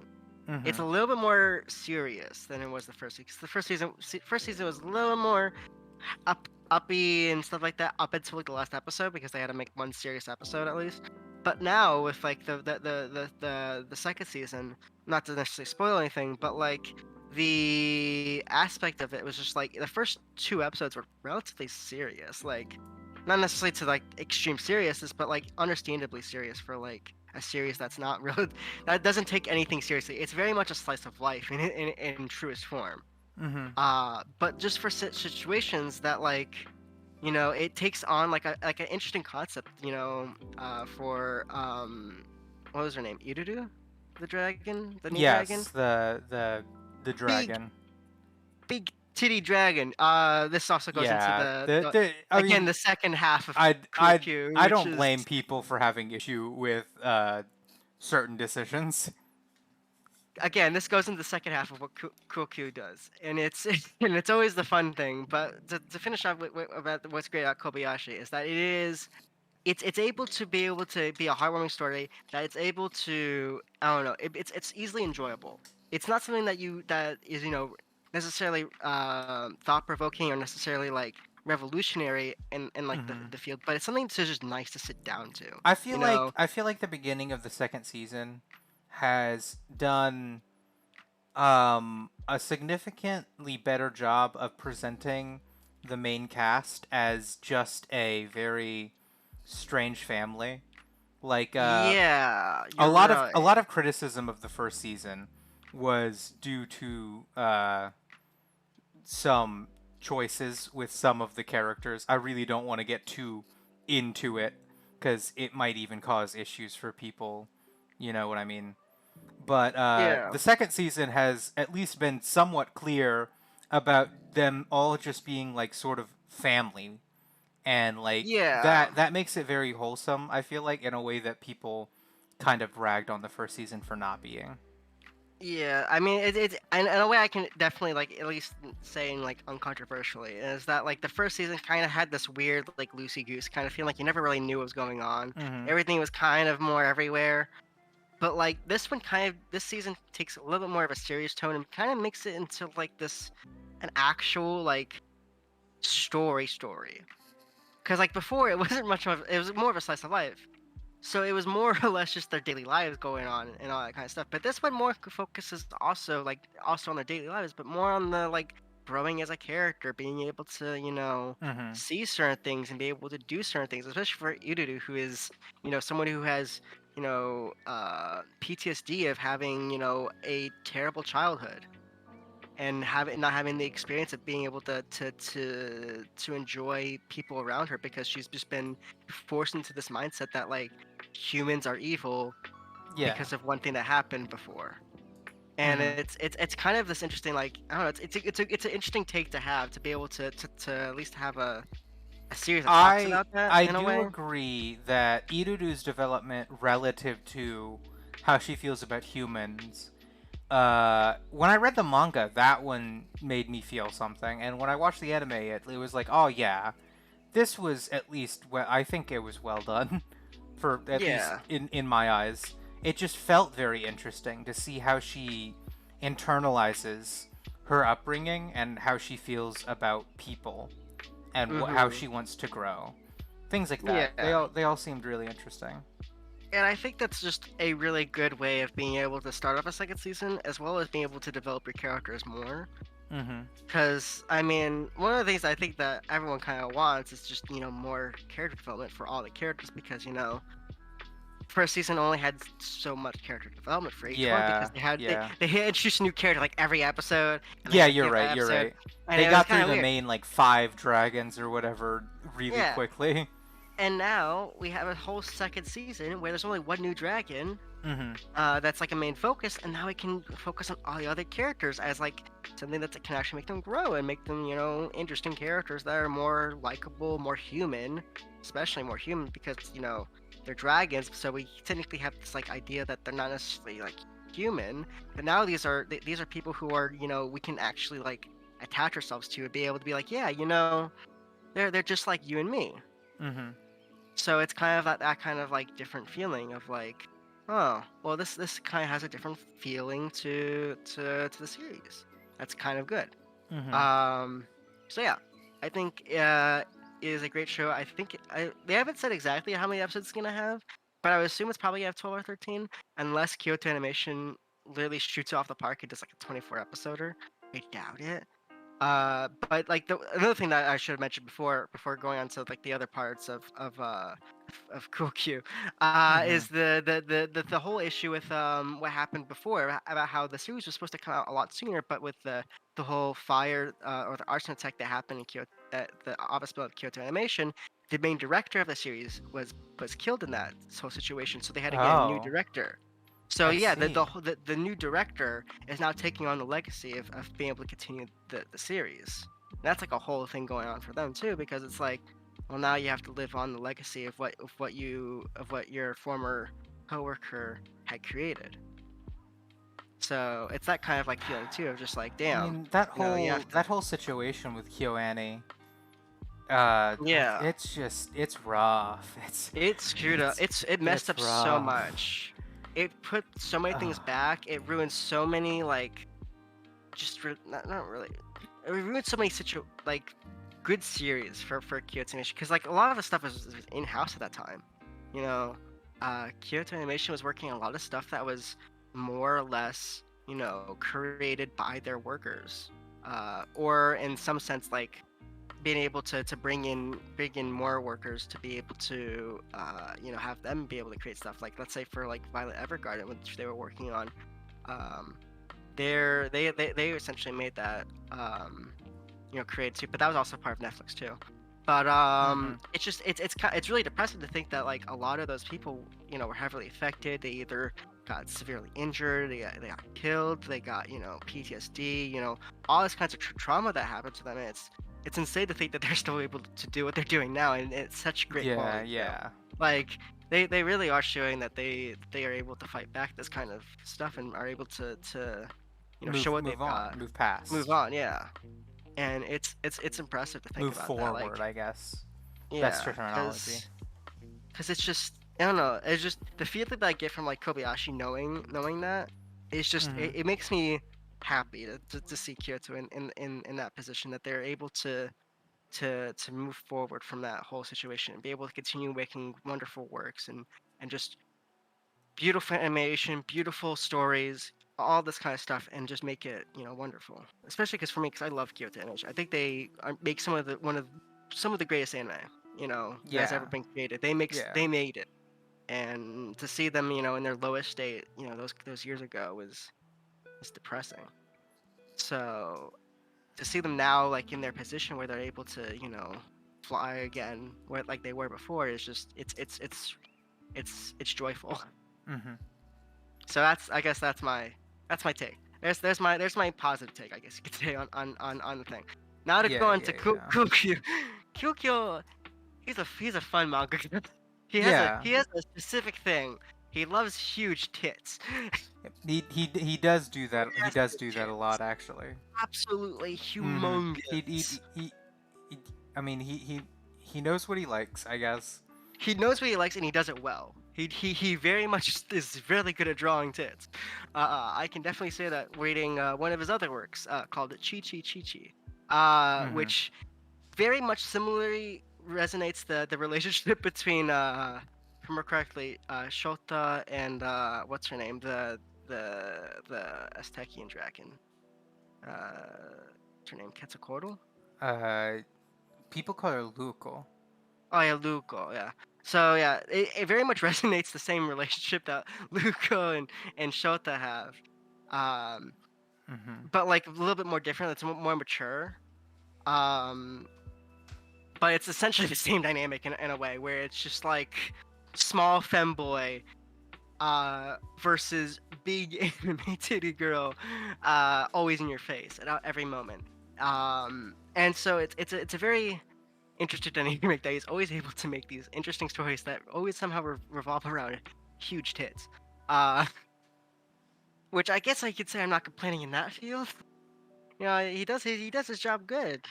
I I'm mean, surprised how he's able to get very very pure series like Kobayashi out, uh, or relatively pure. I'm not gonna say that yeah, necessarily Kobayashi's yeah. 100% pure. You've I gotta, you've there's gotta. There is Choose definitely your some words. sexual tension in the series, but it's mostly between Toru. Usually, Yeah, it is usually Toru. but that's also because she's like the most like horny out of all of them. She's also like the title character. That too, yeah.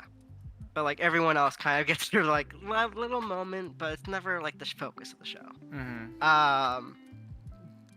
But yeah, so like ultimately, I think I don't know. He's a cool mangaka. He has a really interesting art style that I really like.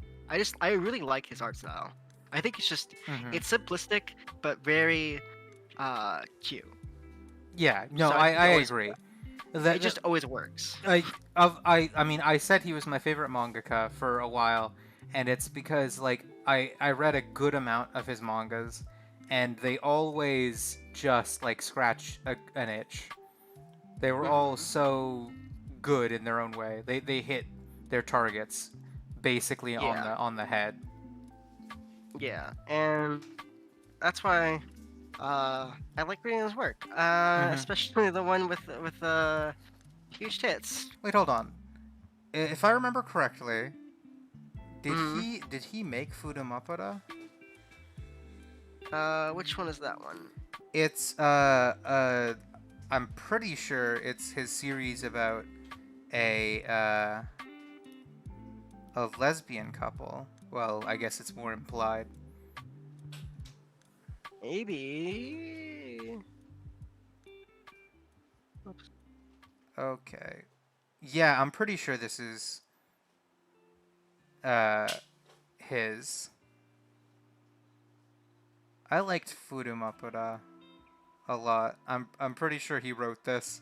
I'm trying to find his name associated with it. Yeah.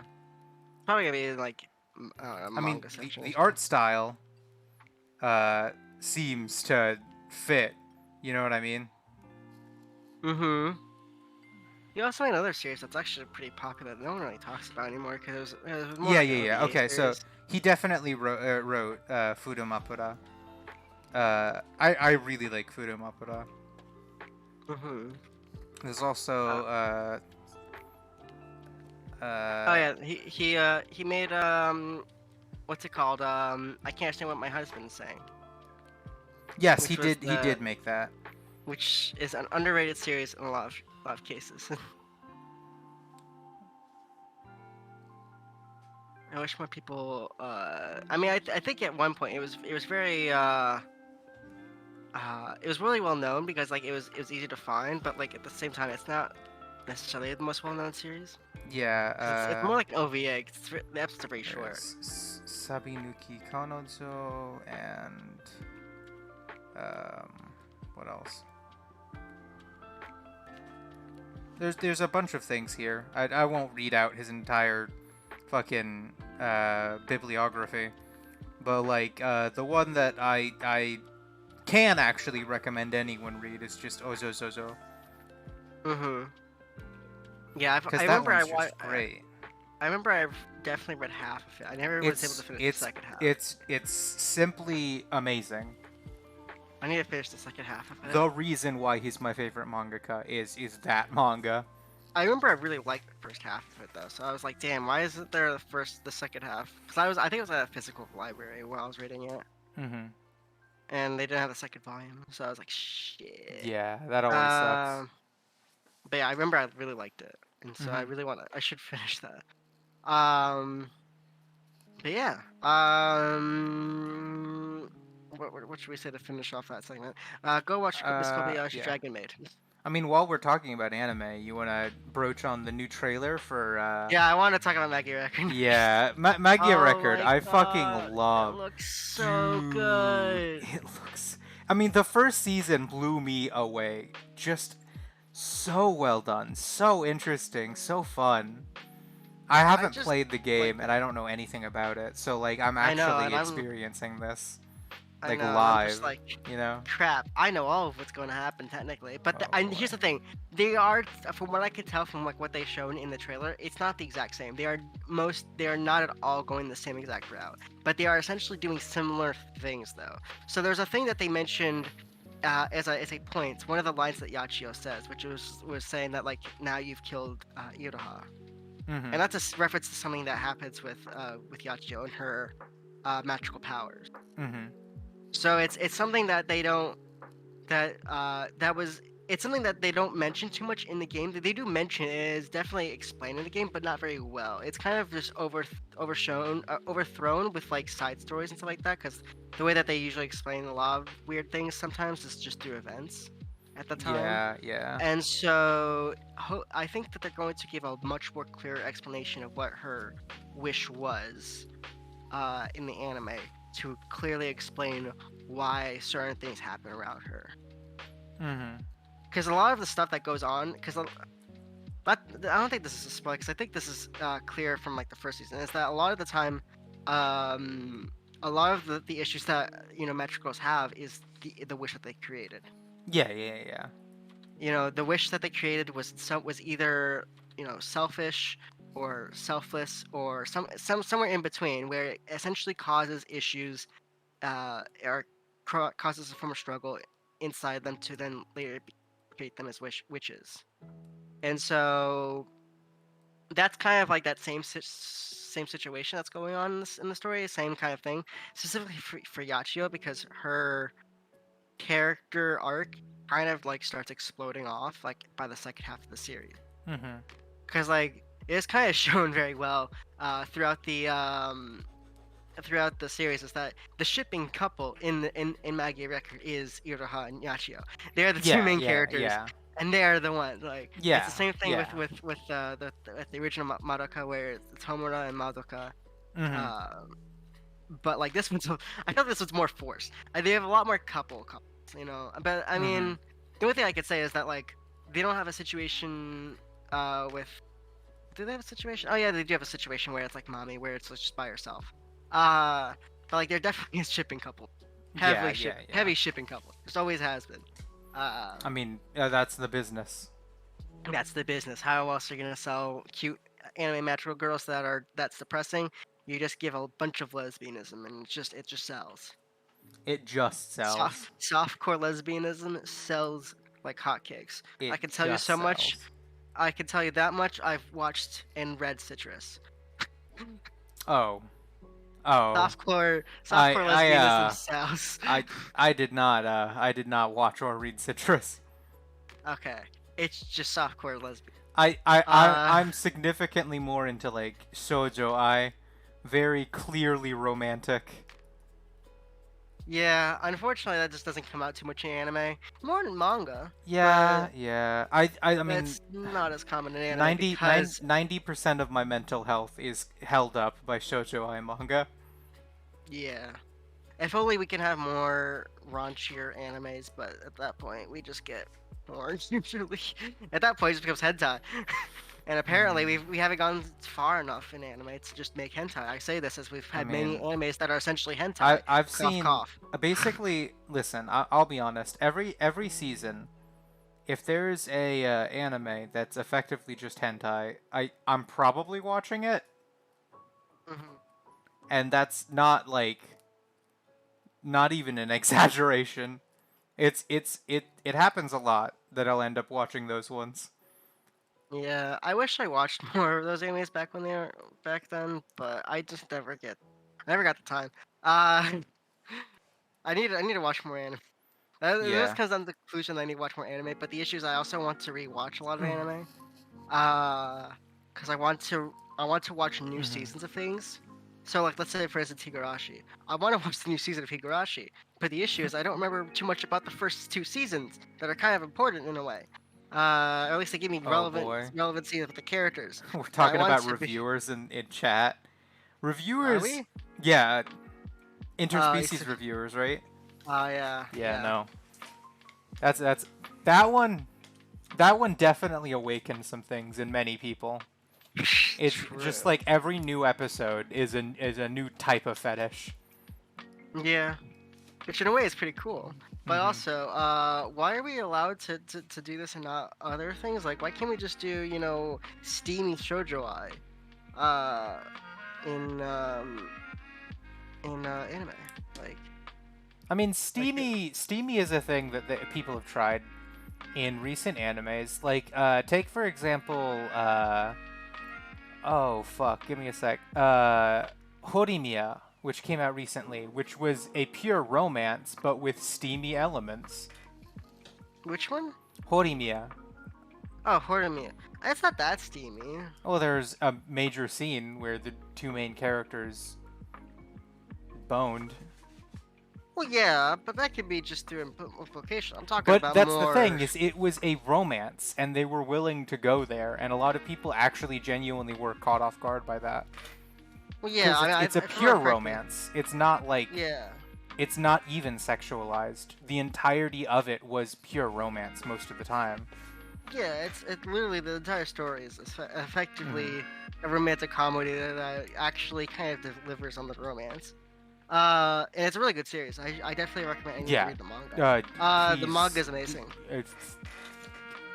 find some way to interact with that because it's really really good. I've only watched the anime, but I read the manga for a very long time. mhm. I say this as I'm a year old. I think I read it's like chapter 90 something, and it's a really good series. It's just it writes characters so well. It does romance very well. It doesn't necessarily make it into the most like anime-esque series, but it makes it more realistic in a sense. Like these characters feel more organic rather than just anime cliches. Mhm. Especially not like anime. Well, no, there are a couple characters that are anime cliches, but they do as the joke. Yeah. Because they're meant to be like the comic relief, or they're I meant to mean, be the even their minor characters get like significant character development in yeah, Horimiya. Because like yeah. the green-haired guy was literally comic relief up until his sister became a character, and then he was given like some significant character development. Mm-hmm. And it's a really good series. Mm-hmm. I wanted to watch the anime, but a part of me is just like I should just reread the manga and then watch the anime because I don't remember where Probably. exactly I left off. But like I don't know. I think it's a really good series. I always recommend. Like if anyone's into romance, definitely if you haven't seen it, Horimiya is 10 out of 10 for me. It is pure unadulterated good good romantic comedy that gives what viewers want. It's not like one of those cheesy series that by the end of it they may kiss. Mm-hmm. Because those series, they're cool and all, but they get old because almost all romantic comedies are like that. Yeah. But It's when you get boning in the series, at least there's character progression then, because it makes it makes something like I don't know, it's interesting, but it brings up like the issue where it's like everyone's just a closet. Everyone's just closeted about sex. Where like realistically, if you really want people to like Prime Minister Shinzo Abe, if you want to increase the Excuse birth me, rate, Prime Minister Shinzo Abe. I don't think that this is going to increase the Japanese birth rates. if you That's want like to increase that's the a Japanese, common meme. if you want to increase the birth rates of Japan, maybe what you should do is put characters having sex in anime, Mhm. to not make it as such a private and like something that cannot be talked about in anime. It's so weird to think about. Like the only time you can ever talk about sex is in hentai. It really. Uh, That probably has some psychological effects. Yeah, I mean, then some people go to the sense it's like, oh, but you shouldn't sexualize anime because kids watch that. I'm just like, not all anime is for kids. The Dumbass. vast majority of anime is definitely not aimed at kids. Like it's the whole like, it's the what do you call the slippery slope fallacy where it's just like, oh, but if you put more sexualization in anime, it's gonna make it worse and all that kind of stuff. It's like no, because for most of the time, anime is made for older men, and it always has been really. So like, of course, it's always gonna stay that way. But maybe you should push these guys to find interest in women, because they shouldn't necessarily just stay at home all day living their hikikomori lifestyle, only obsessing over anime. Maybe they should, go out there and, increase the birth rate. I guess I don't know if you really want Yeah. to go out and do it. I mean, again, we Declining should also. birth rates are like a thing. They're starting to hit the Western world now. America has a declining birth rate, and We, Biden had like a sneaky plan to stop that from happening, where he made like a fourth stimulus, but it only goes out or majorly benefits the people with kids. I mean, I want us to say that's necessarily a way to stimulate child development, because the thing is that it makes sense in first world countries that the birth rate is low because there's not necessarily need to create children as much as in other countries that where Hmm. creating children is either part of their religious culture or um Maybe don't work your workers to death, then they'll reproduce. yeah, that Exactly. is true. I That mean, is 100% the true. vast majority of why people don't want to have kids is money. They can't afford it. They'll Yeah, make they kids they can't cost afford it so and they much, can't and they won't pay you to have them. afford it, and then at the same time they also cannot give you enough time because one of the reasons why there's a lot of reasons why why the birth rate continues to decline in Japan compared to other first world countries where the birth rate's stagnant, where it doesn't actually affect it that much. Because even if the birth rate technically lowers in the U.S., it's going to go back up. It always just fluctuates. But Hmm. Japan has just been a constant decline for the last like 20 years, and it's mostly because one, the male population does not view themselves as being able to arouse women enough apparently to swoon women enough because there's a growing majority of men out there that only consume certain forms of media, quote unquote otaku lifestyle or hikikomori lifestyle, where they are unable to socialize or interact with women, which is partially stemmed from late stage capitalism going on in Japan, because then it's a whole issue with social structures going on in Japan, in the way that they educate and how they've essentially destroyed any form of like confidence in men in a lot of cases. And then at the same time, it's also the idea of Japanese capitalism enforcing women to have to go into work. Like it, because like then they go into like that. It's like work is liberating, which it's true. You should be able to have the ability to work, but at the same time, they're forcing women to work essentially to be able to keep up with the economy because they continuously be in decline. And so now both men and women are unable to be able to have children because they're both they're either too busy in their own homes being unable to interact with people, or two, they're too busy working and they're unable to ever make social connections between anyone else.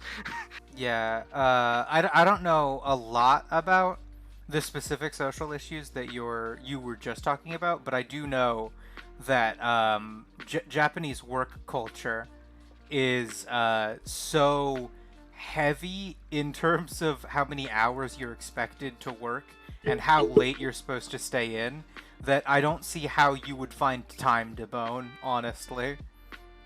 It's not even necessarily the time of boning; it's the time of being able to interact with people in general. Yeah, like, especially raise a like child. yeah, because here's the thing, like how you said like, oh yeah, but in the U.S. they're doing a stimulus check that's supposed to encourage uh, parents with children. In Japan, it's been a thing for a while that if you have a child, you get paid. You get Hmm. paid. You get a check by the So hospital when you it give a has more child. to do with time than it does to with money. I mean, I think it's hand in hand because time is part of the money. Hmm. You work till you're dead. It's also part of the culture of the idea of like you have to work until you're dead. There's no stopping until your body can't function anymore. Uh, and sometimes it's about money. There are such if you live in central Tokyo and you're getting paid fucking minimum wage because you're doing shitty jobs, then yeah, of course you're not gonna have the money and you're not gonna have the time.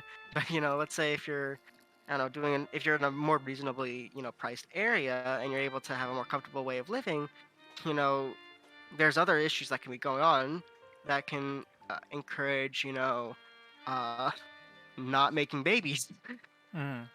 Again, it's the indispensable income of like the otaku, where they're able to spend countless amounts of money on commercial products that come from anime, manga, and visual novels, and they just waste, or not necessarily waste, but they just throw their money at these things to fill the empty hole in their bodies or whatever they're doing it for. um, and that in a way also contributes to, um, you know, people not making babies. And I guess I Mhm. shouldn't stay as not saying that these people are necessarily wrong. People have the choice of what they want to do, and I'm just saying the standpoint of, let's say that for the Japanese state, if they wanted to make babies, if they really wanted to get people to make babies, then they should probably stop doing certain things. That's my Yeah, more than I'm taking just. this I'm taking this from standpoints of like the Japanese state, not as like what my actual personal beliefs as why quote unquote the Japanese is a declining whatsoever. I'm Mhm. not saying in that sense I because mean, again it's ultimately depends on who you are. You have the policy and choice. politics. Yeah, like Yeah. it's like there's no I say things that like, and I said that like, oh well, one of the reasons why um you know but the reason why people can't have babies is because women are more in the workforce.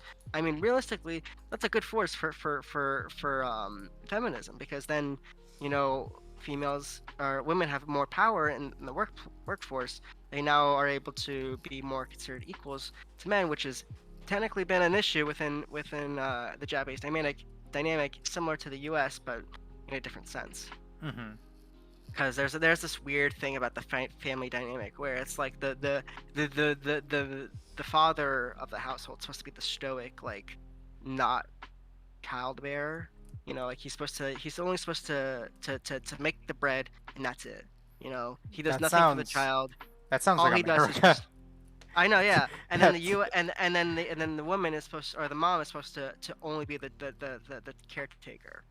That is that kind of, you know, and it's not necessarily in the same way that in the United States where it's like it's encouraged, but it's social. It's the social standard of living in Japan. Like, it has been a thing in Japanese society for centuries. That system has been supported, and of course it's changed more with capitalism, obviously, because the modes of production has Because changed over capitalism time. makes everything worse. Yeah, but like the idea that that kind of idea that like women are only supposed to are the only ones that are supposed to take children, and they're the primary caretaker, and that the father should not even participate in raising the child. They should be instead making as most money as they could possibly can for the family. It's kind of this weird dynamic.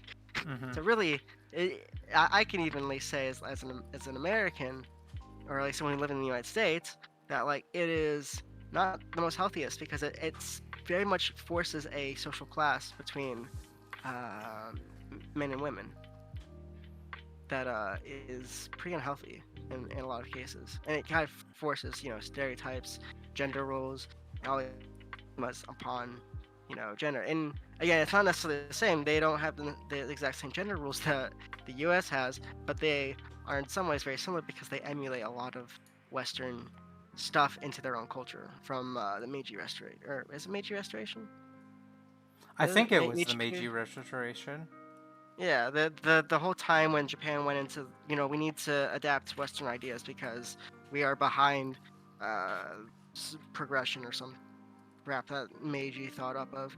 Um, but yeah, it kind of came from that in that sense. But that's again when capitalism kind of I got mean, introduced. westernization in Japan began before World War II. Yeah, And I think that like the I last think it was. fights between the final samurai and the Japanese imperialist army was the end of the feudal era for Japan, right? Yeah, I think it was the end of the Tokugawa era. think Yeah. that's what So I'm like thinking the of. the end of the samurai era was when the imperialist armies came in with guns and literally shot the last samurais, from what I understand. Kinda, yeah. I mean, I think they kind of just made the sirens lose their power. You know, they just were like Oh, not I made. see. I mean, I'm not sure if they shot them necessarily. I mean, I would assume that they did, but I'm not saying that they shot every single samurai that was living at the time. I think they, if they didn't want to die, they'd probably just be like, okay, I'm not a samurai anymore. Yeah, it's just All like right, I give up my samurai ways. I I give it up. I uh don't want to get shot. I read about that in a history book, but it was like 2 years ago, so you'll excuse me for misremembering details. I don't. I'm not. I can't necessarily say for certain that they did a shot down of every samurai that ever existed. They didn't. They did an Order They lined 66. them all up They did. They along a committed. wall. They committed Order 66, where they killed all the Jedi. They killed all the samurai. There were probably some conflicts, but I'm sure it's not too dramatic. Yeah, I'm Yeah, sure that exactly. they simply challenged the power dynamic and took Yeah. control over. They probably, knowing that it was the imperialist armies. Oh, Robbie, you're back. Are you back in voice? I heard him before. Robbie said BRB like A straight up. while ago. Oh yeah, like 30 minutes ago. Are you back? Hey. Hey, Robbie. Robbie, I almost forgot to actually add your image in, and now that you're back, I can put it there next to text. After 2 hours of streaming. Yeah. Well, technically speaking, Robbie wasn't here for one of those hours. That is true. Yeah, sorry about that. It's okay. Did you finally eat? Yeah, I had brunch. That's That's good. good. That's good. But yeah, Well, we've literally just been wow. taking the piss on every topic that we could think of. Oh, okay. Yeah, mainly dealing with politics and anime. Those are the two things we only That's- ever talk about. You That, know? that's Team Soho in a nutshell. Politics and anime. I mean, that's literally Team Saho's mission statement: is politics and Yeah. anime. It's communism with anime characteristics. Hmm. Speaking of politics, did you hear what happened in Texas a little while ago? I think it was just like yesterday or the day before. Maybe I did something about the border control because I think I heard No, something about not. that today. The border control is always horrible, but not about the border control specifically this time. What is it? They made it illegal for government buildings to mandate masks. Really? Yes, and schools are technically administered as I think as government buildings here. So there are a lot of schools that legally are not allowed to mandate masks for children anymore, and they're horrified that that's going to lead in a surge in children. Probably. That's fucked. It is fucked. It's horrible. It sucks ass that you would like I mean- make it illegal to make people care about others. Like give the common decency of protecting them from a literal plague. Yeah. It's really weird. I mean, because like, I guess from like the standpoint of a child, I mean, obviously the standpoint of a child is not necessarily the greatest when it comes to this kind of stuff because they may not have the full understanding. But like, at least from being young in that sense, if as long as you don't have what do you call 'em? If as long as you don't have health issues that are related to COVID, like respiratory issues, then typically the kids experience similar symptoms just to the regular flu. Which I mean, ultimately sucks for the kid, but like That doesn't flu. mean that doesn't mean that kids don't die. There have been perfectly No, healthy yeah, they kids have. who have died. Yeah, but also you could say the same thing for the common flu too. But I'd probably say it's a little bit higher for COVID too. Listen. I think it's definitely a little Comparing bit the higher for COVID. flu to COVID is like a little too far of a like my god. it's different in scale. Well, yeah, it is. But and the scale for like kids and sort of thing, because like it's different for adults definitely, because it affects them far more stronger, which is like gets to my next concern of like if the kids get it, then the parents get it, and then if the parents get it, the grandparents get it, and that's that chain reaction that's the main issue here. Because I mean, well, I don't want to say that the kids don't matter, but in most cases, kids typically are able to fully recover. Not always, but they typically don't have long-standing issues unless they don't have pre-concerning issues that are similar to that, where they should be at that point being more cautious when it comes to that kind of stuff. You know, if they have asthma, if they have um, lung conditions and that kind of stuff, then yes, they should be just as worried as everyone else when it comes to that kind of stuff. But you know, in a situation that like if someone gets like if one kid gets sick, then obviously the entire school is pretty much going to get sick as well. And on top of that, then the parents get sick, and then the grandparents, and then it becomes this whole chain reaction that could Yeah, potentially, completely destroy that's kind of that the whole thing. reason why the mass mandate being illegal is like an atrocity, a human rights violation, honestly. Because the whole It's way that pandemics work is that chain reaction. That's how yeah. that's how pandemics function. And I'm not saying necessarily pandemics. That's how plagues work. Uh, Well, pandemics are plagues. yeah, but I'd say in the more colloquial term, that's how a plague starts. Yeah. But We have a in it, plague, yeah, and we're making it plague. worse because Republicans? Because if the state is red, then might as well let the bodies become red. Oh boy. Let's fucking. Thank you, Republicans only want Chaotic one Lily, thing. for the follow. Thank you, Kirakli. You've been a great sport You in our have chat. you've been great in chat. I know I'm eating. I'm sorry. I got hungry.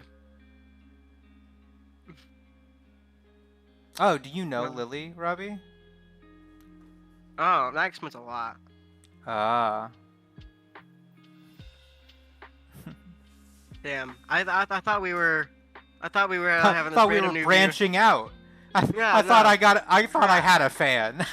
Crap. No, it's fine. It's fine. From Robbie. Damn it. I thought it was. It's fine. It's good. I should. I'm I happy. should.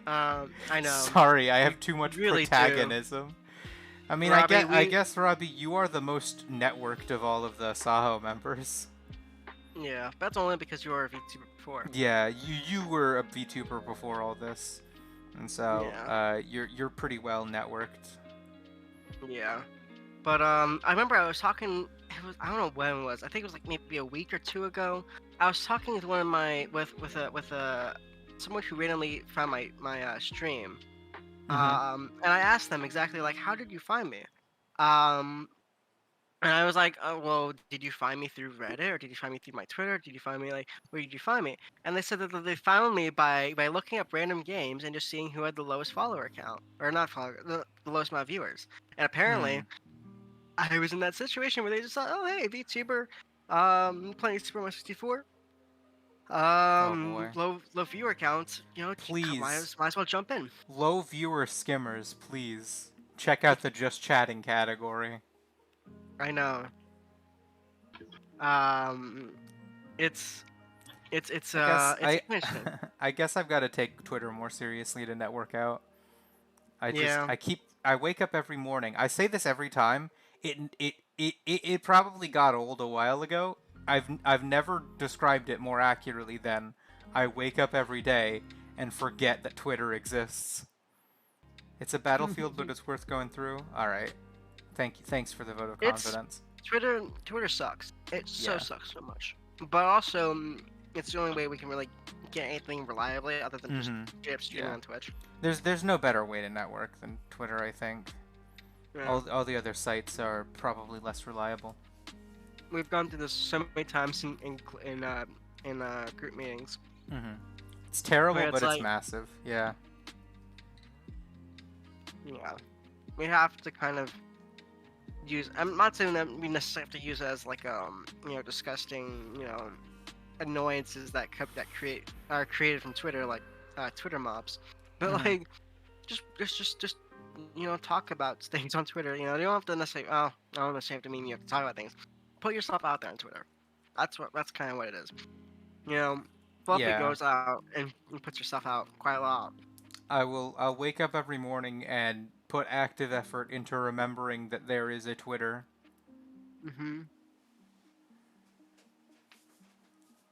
Robbie Stan Army when you get to become a VTuber, Robbie. Robbie, don't you already have a Stan army? And if you don't, you'll probably be the first one to get one. I know it's really depressing because they're probably going to be very cringy. But aren't all Stan Armies cringy though? Wait. Yeah, I mean the word Stan kind of necessitates the cringe. I have a Discord YouTube community, but you Yeah. you are ungrateful for what you have.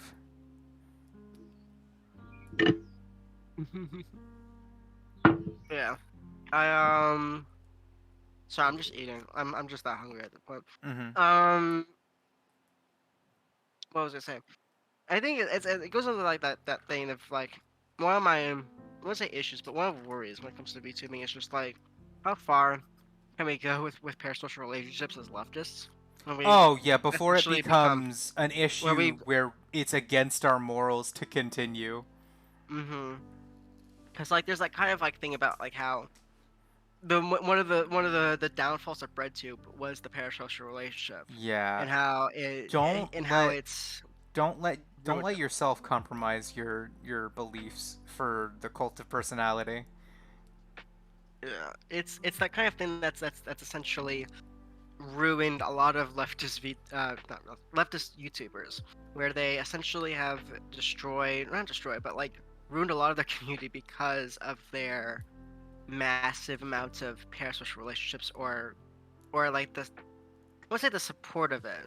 They don't necessarily support it necessarily sometimes, but they continued, uh, they continued leaving it be as it is, because like that's the kind of thing that you have to really like be careful about because I mean as leftists we should be very much aware of that, you know, as being Mm-hmm. understanding of like social struggle and class struggle, we should be very much aware of the power that is parasocial relationships Absolutely, and we and should how it can screw up people. not wield it lightly.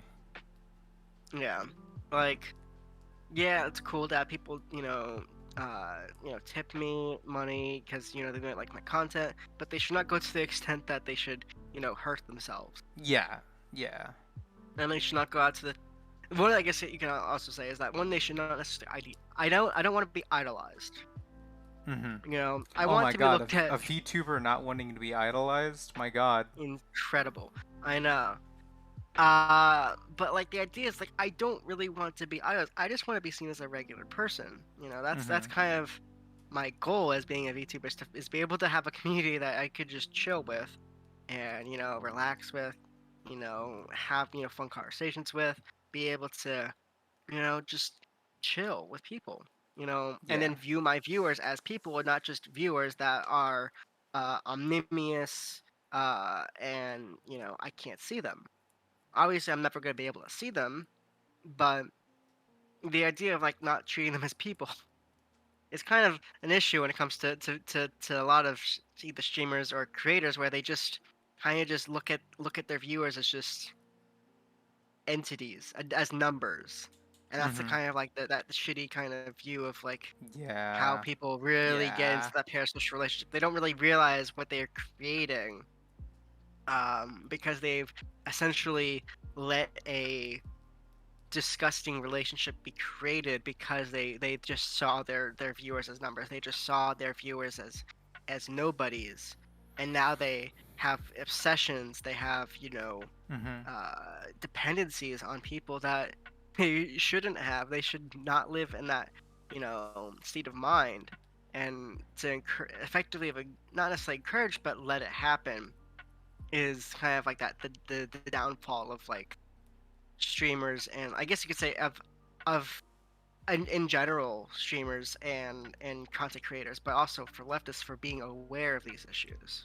leftists should be aware of these power struggles and be vocal about their views on how they should control them and not let these kinds of power take over people.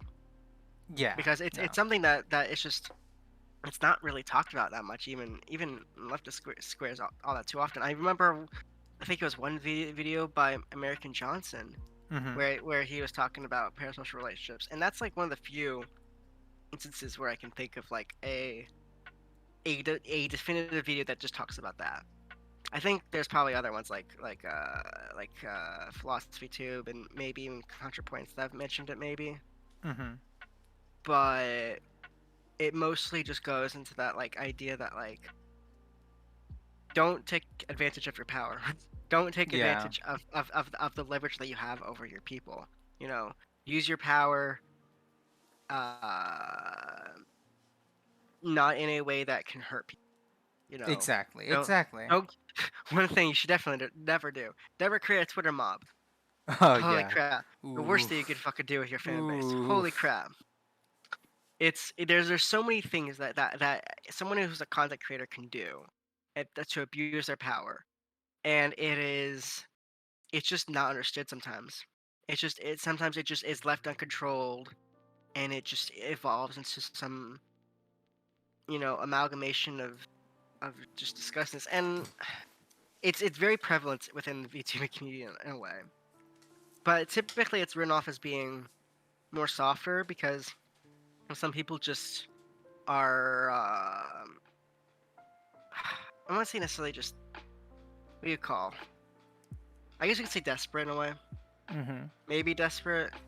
It comes in many forms because like there's those who obsess over VTubers in an unhealthy manner, Mm-hmm. whether it be through unhealthy viewing, like let's say that they make it sure that they're able to watch every stream no matter what time, no matter what it is, they are always able to watch them 24/7 or be able to watch them 24/7. Not the healthiest thing to do. No. No. It Generally really is isn't. not. One that's kind of sounds like an obsession and almost borderline stalkerism. Yeah. If you devote that If you much, devote that much into it's someone like who is an it online personality, it stifles your ability to exist and live as a person. yeah, You've commodified yourself in a way. You've turned yourself into like product. a product. Or I guess not maybe not It's weird because it's like depends on the relationship because You, it can I be guess abused in a parasocial technically relationship. speaking, you would be like a robotic consumer. You exist for the sole purpose of consuming and nothing else. So I have a term for this, and some people get annoyed because it's a really technically bad term, but I think it perfectly fits. And I call these consumers. What? They're called consumers or consumers, and they're essentially people who live off the idea of consuming. And their Oh, and their notion is that consumers. it's essentially the Coomer Consumers. I like it's the consumers Coomer more. yeah, it's the Coomer ideology, but instead based on masturbating to hot anime chicks or hot chicks online, it's instead focused on consumerism.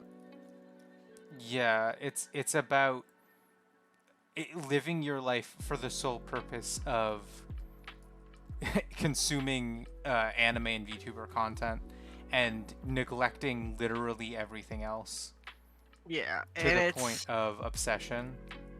yeah, and that's why I call it consumer logic because it's just Coomer logic in a nutshell, but just expressed in a consumer base instead of a Coomer logic. And it essentially idealizes its proposition by like I must consume product. I can't have critiques. I can't have understandings. I just must consume. There's nothing else by it. Yeah. That's just defining principle, and it's that kind of like issue that it's not necessarily just present in within. It's present in all forms of consumerism. I should say that. Mm-hmm. It's present in all forms. Like I could say this for like definitely the video game industry, definitely for the anime industry, definitely for all the industries that are technically around, that like it's that kind of like mentality that's extremely unhealthy, extremely. It doesn't help any causes. Like it just kind of supports capitalism at the end. Yeah, It it's not at all based. it is. Uh, It is the farthest from based. yeah, and so that's the kind of thing that like I see sometimes with like people who just are unable to. How can I say this without making it sound bad? Or not bad, but like offensive to certain people who may find, you know, uh, what do you call it, like the Oshi or like the standing of like VTubers that is like unhealthy. But like it comes to the point where it is unhealthy. And that's the kind of like that's the borderline of like where it becomes an unhealthy relationship. Mm-hmm. Whether it's created by the viewer or created by the streamer or content creator. Um it it manifests in both ways, and it's an extremely terrifying to think about, because again, Yeah. even as a content creator, that's terrifying to think about for me, because let's say if someone else If someone creates were to that, do that to you, then it's how your do I respond? moral obligation to stop them. So how do you go about doing How can that? you do that? Because How do you because then stop a coomer? yeah, Because, like, if exactly. you have a literal moral obligation to stop them, to give them, like, something, anything. Yeah, and it's difficult to think about how can you possibly respond to, and it's that issue of like it's the reason why you should be, at most as content creator, must control their power, but there are times where they just don't have an ability to be able to fix anything, because it's not necessarily their fault. It's just the Coomer logic of consumerism, where they just must consume, and it's terrifying to think about in those kinds of situations where like, well, how can I possibly uh, fix this? How can I possibly be able to mend this relationship that's been created? How can I destroy it, essentially? And it's there's ways to do it, and every way just sounds terrible, ultimately. Yeah, But that yeah. kind of comes with the role of trying to destroy a parasocial relationship, because any way you try to destroy it is always going to end out bad, no matter what. Mm-hmm.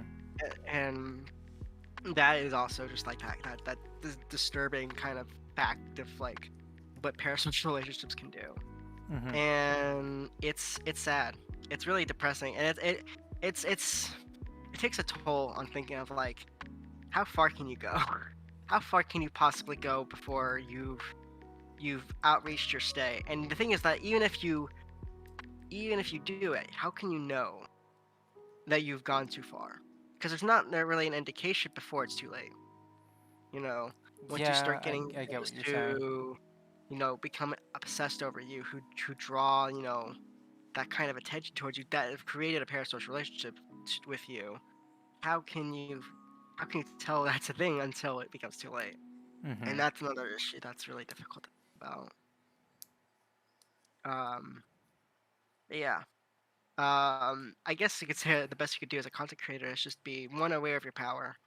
Be aware that Be you very aware are. of your power. This is a Be part of the whole aware. don't do Twitter mobs thing. Don't. Yeah. Be aware that you have an immense amount of power online, and that you should do your best to mitigate as much power as you have, so that your fans do not take advantage of your power, I guess.